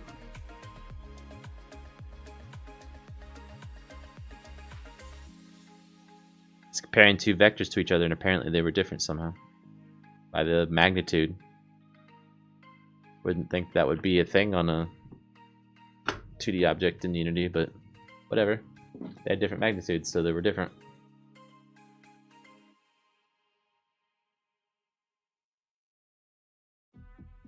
When I was visually comparing them before, I only looked at the X and the Y. Seeing they were the same, said, well, it's not getting called. I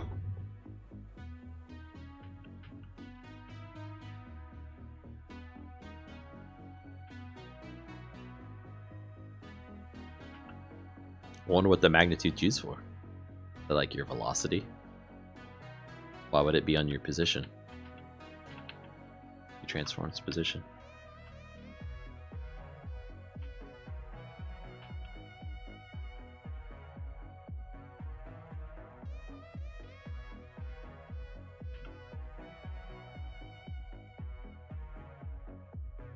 Oh, we're not attached to Unity. It still doesn't do anything, you would have to check if their distance is close enough to 0. And there is a function. I got what you're just saying.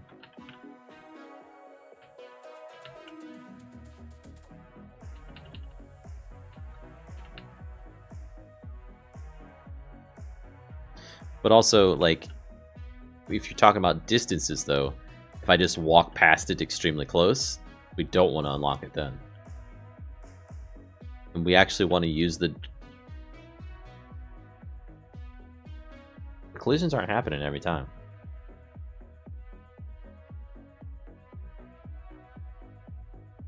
Okay, I'm gonna do one change to something real quick. I'm gonna add a test button.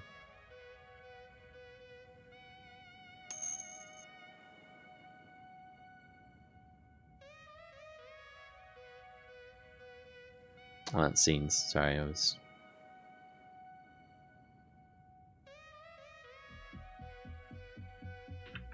Let's create another one of those buttons. It's going to call start game. Okay, so start game's probably down here. Yeah.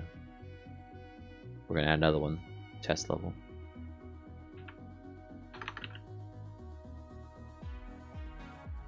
Test level. Won't say always, won't say this, we'll say whatever it is we're going for. And currently that value is what scene is it? Dungeon 2. Okay, and this is gonna say test level. Come on, compile. Compile faster. EST level. And this needs to say test level. Okay, and then visually, where are you? In relation to, yeah, they're on top of each other, so I just want to get thrown right into the main level I want to test, and not have to walk off the overworld. Oh, that's cool. Oh,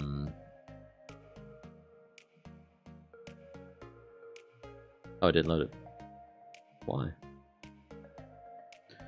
Dungeon 2 cannot be loaded. It has not been added to the build settings? Well, how was I loading it before?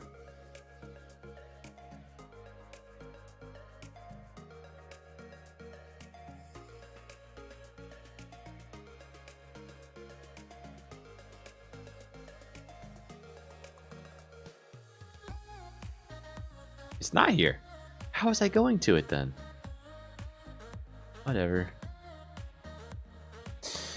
Frustration level is its all-time high. There we go.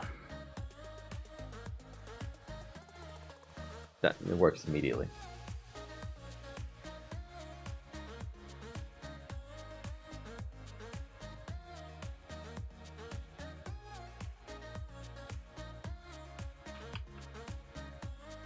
I'm pushing against it. It's not been collided with.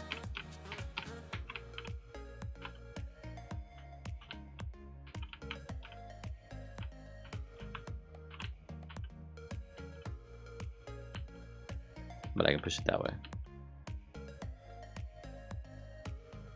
I think it's something to do with the size of my collider or something. Or was it pushable block limits? Let's go ahead and attach to Unity for this. I want to know when we collide with it. We're going to just do a series of test runs. Play. Play, I said.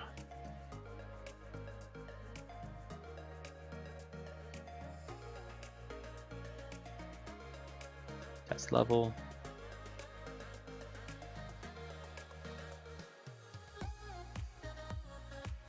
Okay. Step over.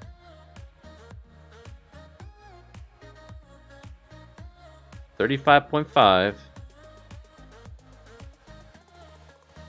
13.5, sorry, 13.5. 25.5. 25.5012.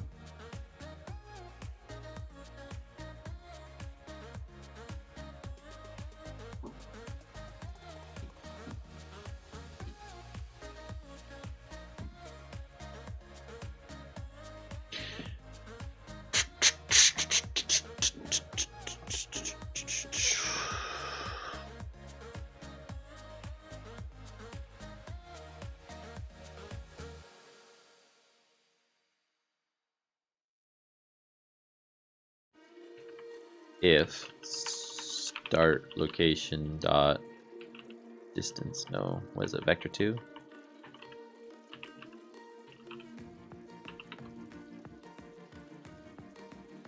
Current location,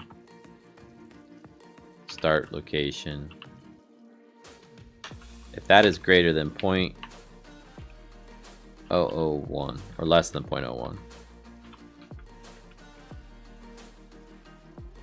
then we'll consider it to be at the same spot and unlock it.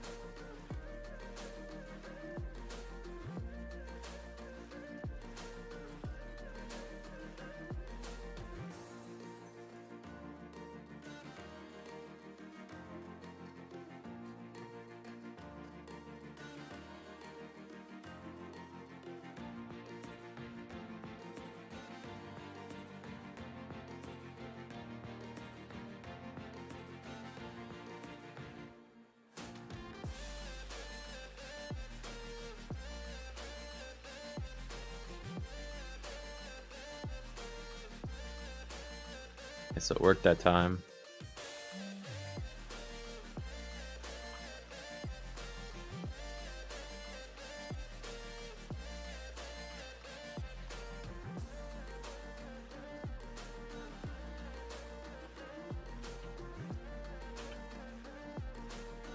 We're not within the starting position, so we're not going to be able to do it.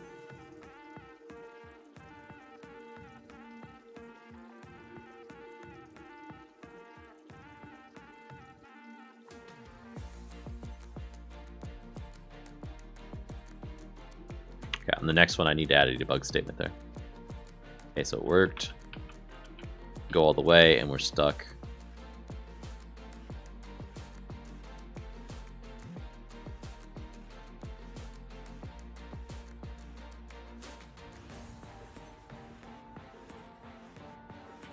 Let's push sideways, and we get locked in.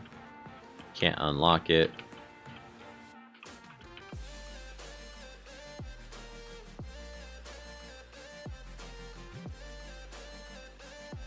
The real interesting thing to me is those are moving on start. They're not staying perfectly static, apparently, and that's the issue.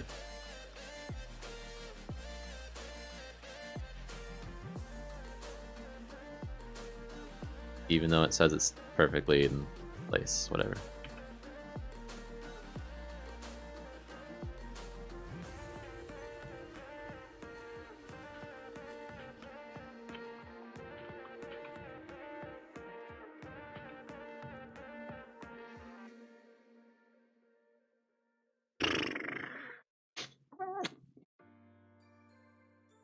Add the debug statement.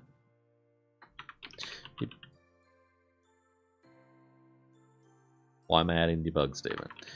Debug.log, because I want to know when it's being called.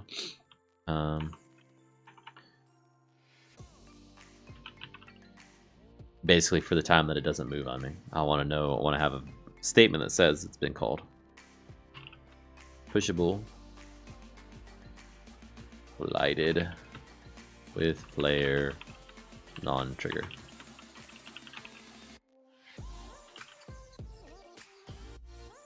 Okay, so now I don't have to keep telling it to attach to Unity and all this stuff, right? It's more quicker test cycles is what I was going for. So I can't always test it when it works 15 times out of 10. Or 10 times out of 15.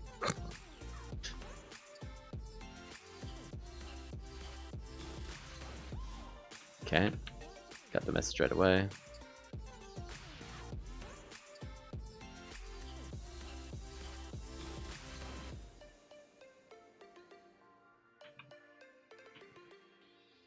Message right away.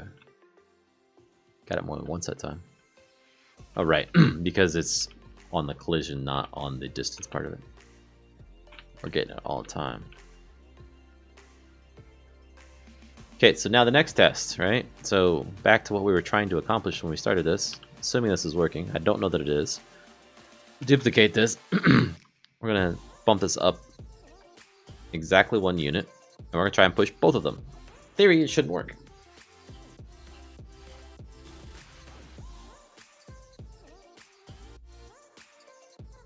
It's not letting me push them. It does let me push them from that direction. Why?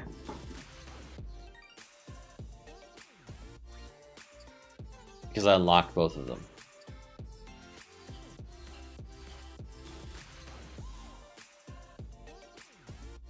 Yeah, when I touched the bottom one, I unlocked it. Then went around to the top one, unlocked it.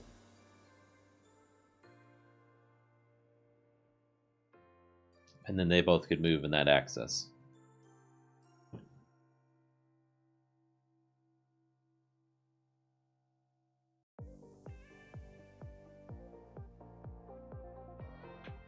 So what I want to have happen is I want to go up here, can't move it, come over here, push it to the side, which it won't let me do because I've started pushing it in another axis already. Ever so slightly. I can move that one, and then I can move this one up and down. Wow. This is not going to be easy.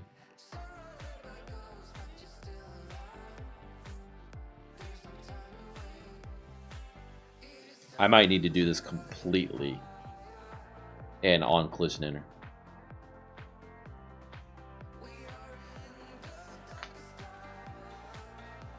When you enter the collider, it starts pushing the block if it's allowed to move, if it's not allowed to move. Like, completely override the physics engine.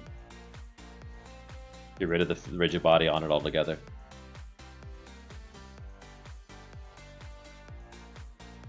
Because the only other thing I can think of is on collision exit, I lock it again. But that's going to start screwing with all this. So I can push on it, it hasn't moved, we lock it again. Let's try it. I don't think it's going to be worth it, but I'm going to try it because I'm at wit's end.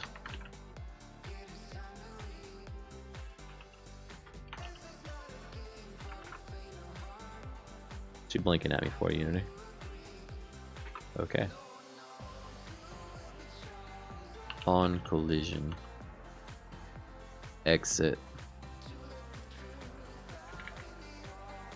There's no on collision exit 2D? Or is it not shown because I already created it?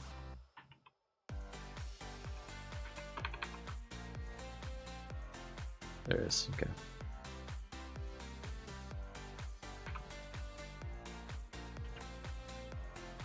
And it's just a collision. It's called other there. It's the same thing. So should limit movement.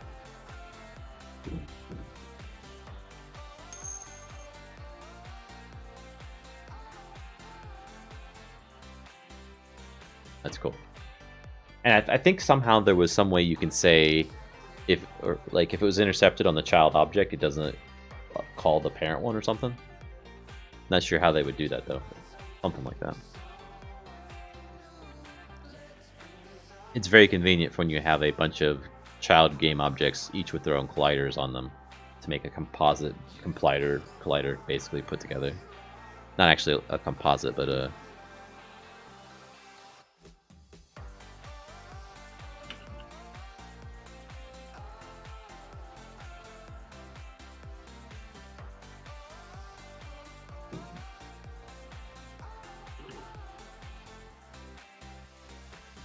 So if we're within that first distance.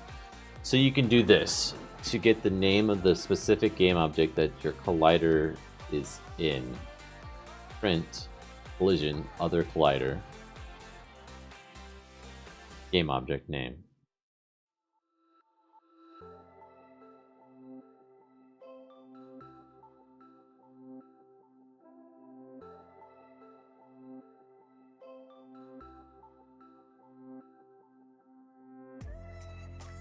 It's interesting. So I've done it a different way, but yeah.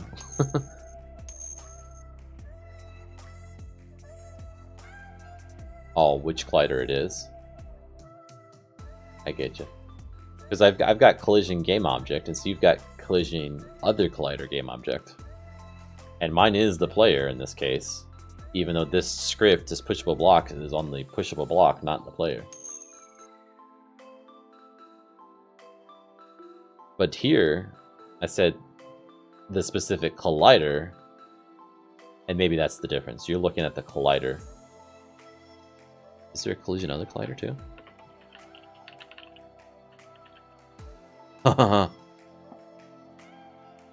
That could be some of it. Frick. Is collider the collider that we're working with? And oh, jeez. Because that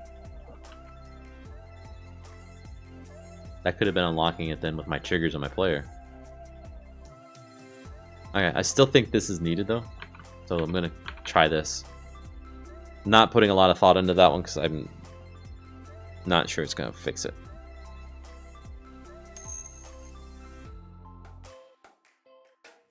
Right.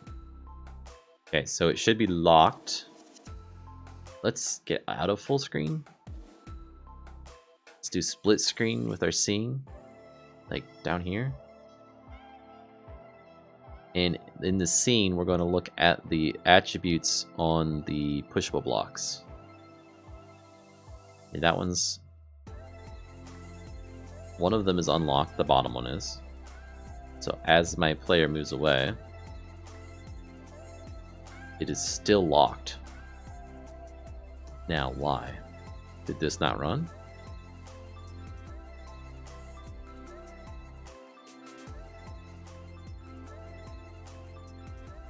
Takes so long to attach to Unity. Okay.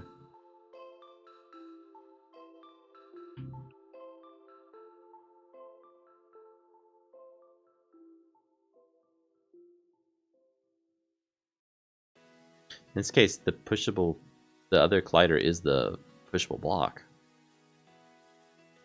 Weird. But I think I want collider. I can't change right now.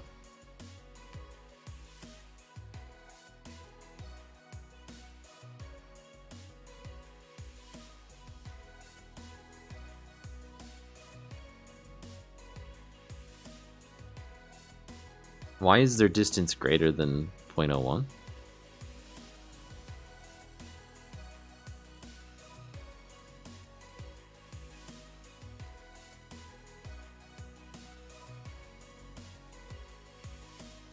How? You're saying that this one is 0.5 on both of those, 0.5 on both of those. But you're just lying to me. It's not actually... It's rounded. Nice. The Y position got moved.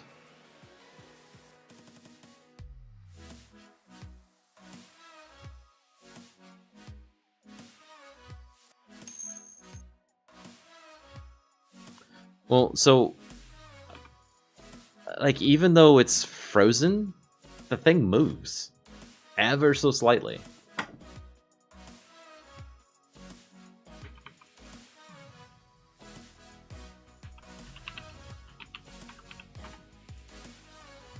Would you buy 2D?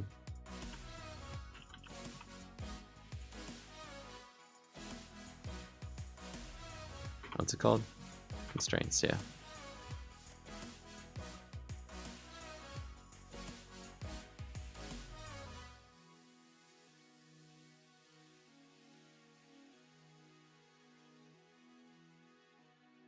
So freeze all. Freeze rotation, yeah, it doesn't say enough about it.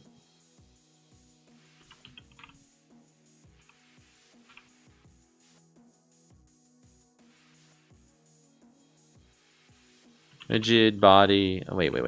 So what's the other attribute there? Dang it. Don't let me go to it. Startup.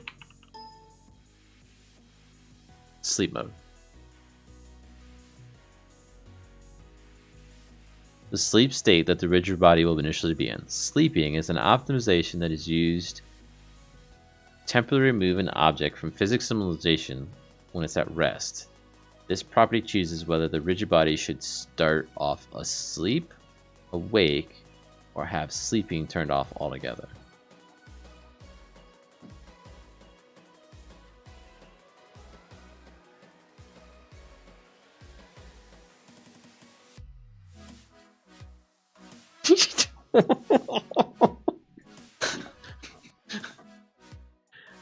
Unity, I think this page is a little bit wrong. I think you need to get into these for that actually to work, right?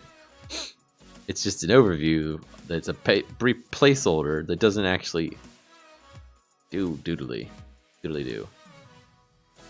When we're...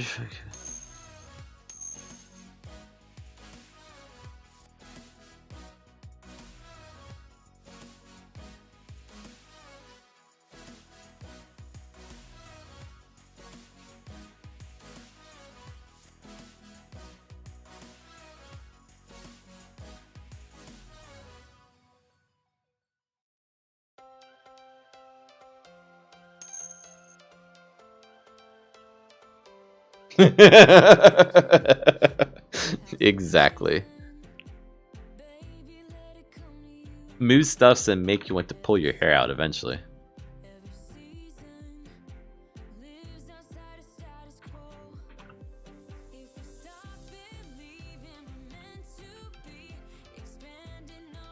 Like that. How did that movement happen if it was originally locked?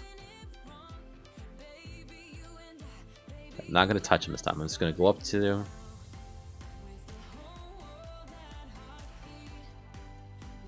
Be near him so we can see him in the scene. We're gonna go down here. 0.5, 0.5. I'm gonna come over here. And it's slightly different now. And the y-axis too. How is it in the y-axis? I have no idea. Like, why did it want to move up? I'm on the side of it, coming at it from the side.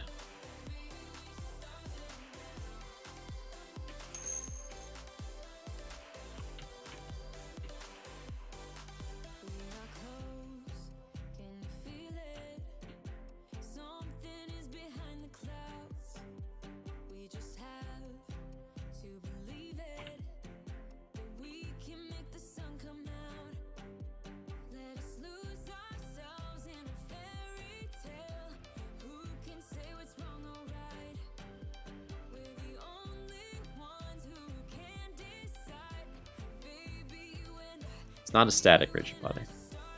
But if we set it to kinematic,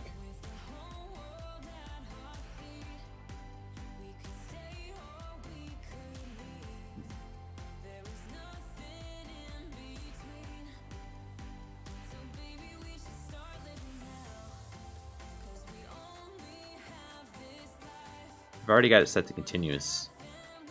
So that should be highly accurate for when things are coming at it quite quickly.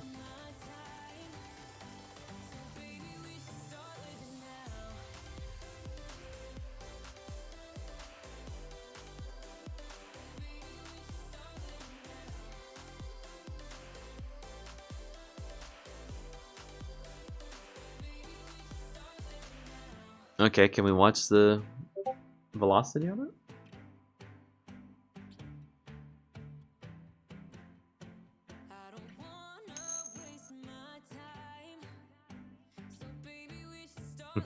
I'm afraid if I sleep on it, I'll never do it because I'm so frustrated at it. You're welcome to sleep on it, right? It's just me. Oh, this is your test. I have a collider. I have the script. Oh, cool.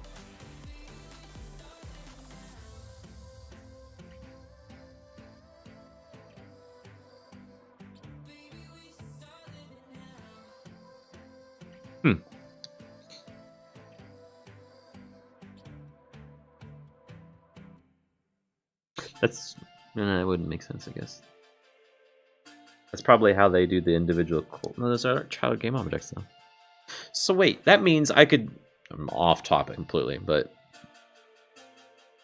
I've got a collider tile map here, a collider tile map here. I could put a script on my grid that works with both of them, and not have to put two scripts out.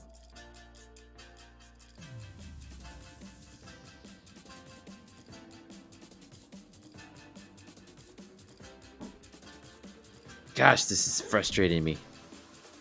Okay, so I need to go back and restate the problem statement. That's step one. I'm stuck in this bunny hole.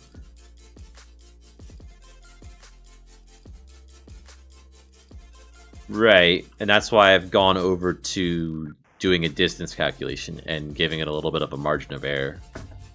It's still... It was sometimes, but even then it's...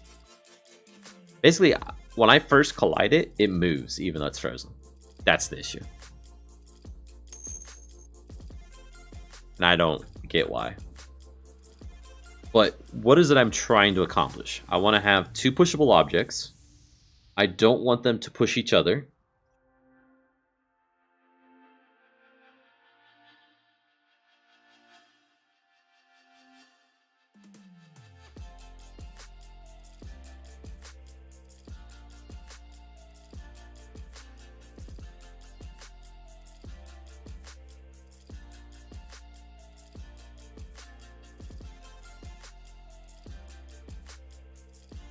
But I want the player to be able to push them. I thought I had a solution there, but I don't.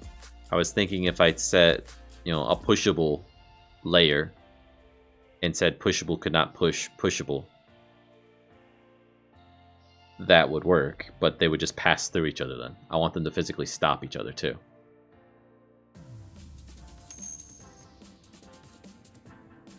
No, they're not kinematic.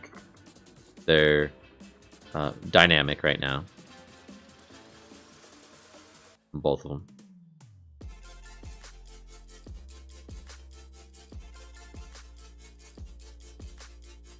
I'm gonna look at body type again, like make sure I understand it right. But it should not be kinematic because I want it to interact. Because I want to be able to push it with another one. Okay, this kind of okay.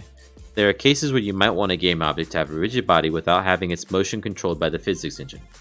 I kind of do want it controlled by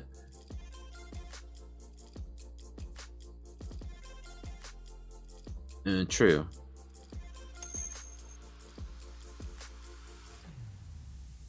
Technically, they shouldn't be pushing each other, but maybe they are. For example, you may want to control your character directly with this from script code. But also they're frozen, right? So they shouldn't move at all. You may want to control your character from script code, but allow it to be detected by triggers under the colliders topic. This kind of physical motion produced from a script is called kinematic motion. The rigid body component has a property that is called isKinematic, which removes it from control of the physics engine and allows it to be moved kinematically from a script. It is possible to change the value of isKinematic from a script to allow physics to be switched on or off for an object, but this comes with a performance overhead and should be used sparingly. Yeah, and I imagine that could be glitchy as all get at if you flipped it on and it was in the middle of another collider or something silly. But if I turn isKinematic off, and I somehow say on collision enter, get the player's direction and apply a small force to me to move me in the opposite of that or in that same direction, right? I could probably do that. But the problem is, if isKinematic is off, that rigid body is no longer going to interact with other colliders, right? So that means it's going to go right through the other pushable block, I would think.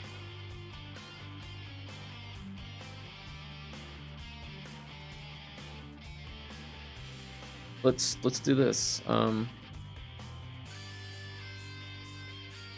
mean, we've basically destroyed this code at this point, so let's do it some more. Else, we're going to say rb.velocity equals new vector2 0, and then we'll come on 0.1 negative 0.1 f.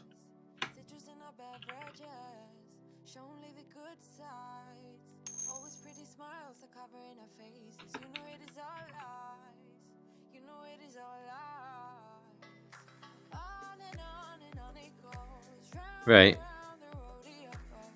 And thanks for hanging out with me this long, man. You're right. I probably do need to walk away from it, but when I do that, I'm going to come up with a different solution to it altogether. Right? It's not going to be in the same line. That's what I'm trying now. But I wanted to try this real quick. Yep. See you.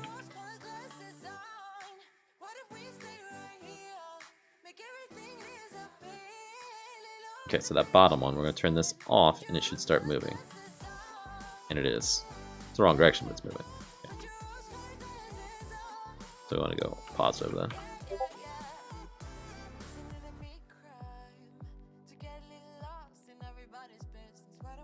See you, Andrew.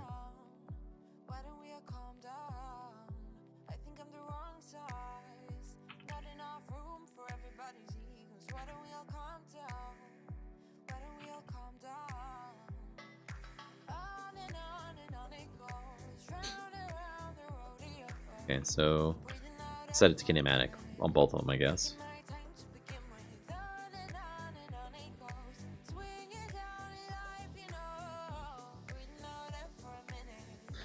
Kinematic still lets you set freezing rotation and all that stuff? How does that still apply?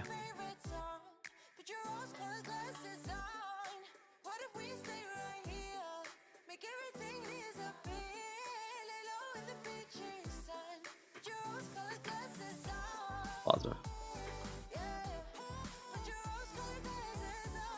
So the bottom one. Go. That was the top one.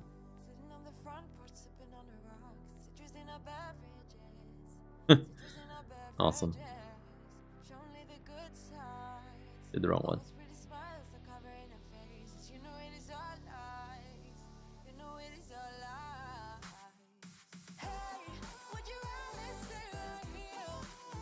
Bottom one. Go.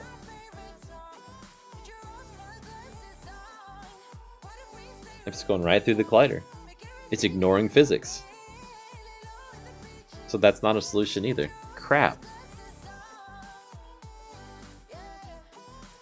The only thing I could do is just add a force to it, right? When I collide with it, add a force with it. And only when I collide with it.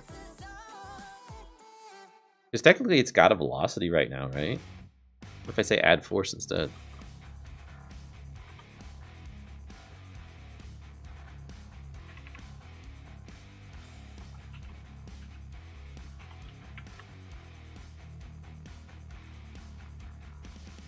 Test mode, test mode.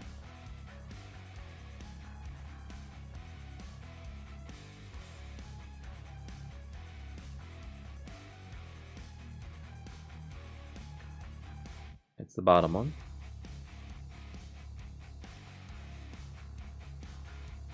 Not moving at all, but they're kinematic.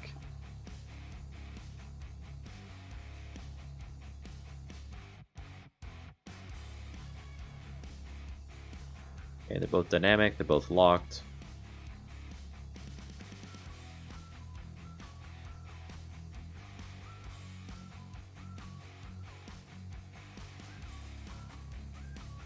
Should take off right away now. Oh, that's the wrong one. Crap.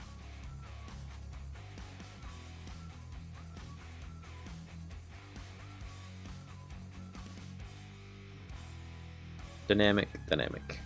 Play. Start.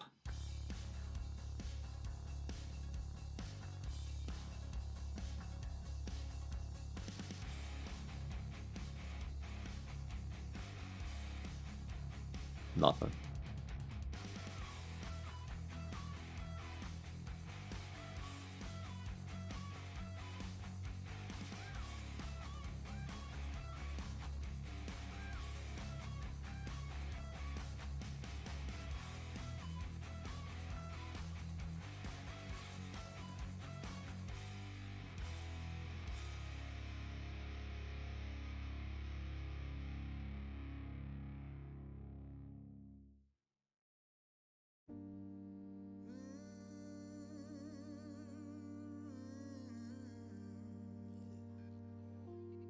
Everything about you perfectly undone, and I was like a statue staring into the sun. If I jump, I will fall, guaranteed. Let's get rid of this code. It's not doing anything for us. Get rid of this. I think that's all right. Save. Let's, on the physics body itself, rigid body itself, let's bump up the mass of this thing.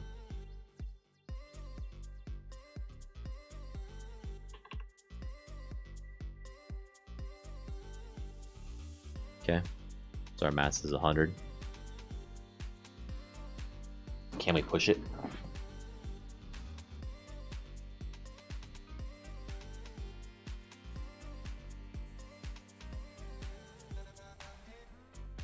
No, they're still set to locked in, aren't they? Okay,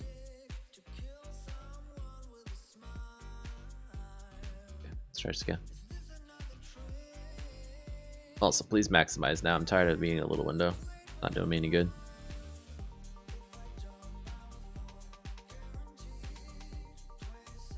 Ever so slowly I can push it.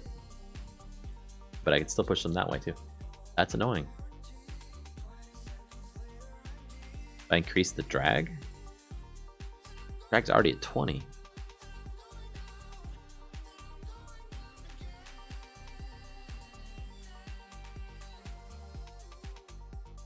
Material is no friction because we don't want them to. We want the player just to slide sideways across them, basically. We don't want to induce a sideways horizontal movement. Well,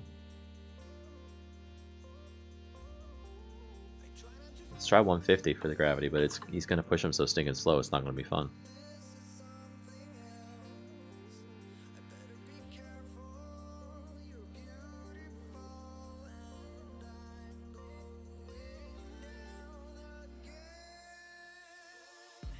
And you can still push them both anyway. So just using physics is not going to be an option. So back in here, can we undo this? I don't know what it was before. Was it 10? Oh, it was 10.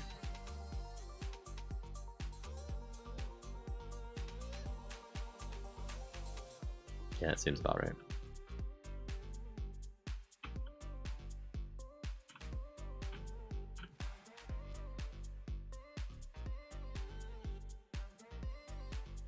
Yeah, okay guys. I'm not gonna get there. Not tonight. I don't know. Thanks for the bits, guys. Well,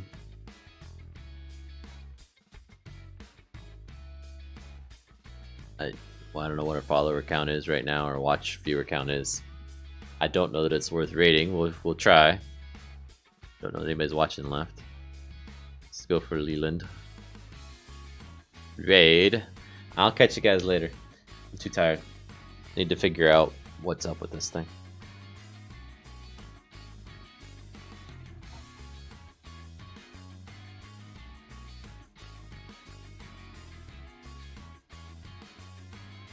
Bye.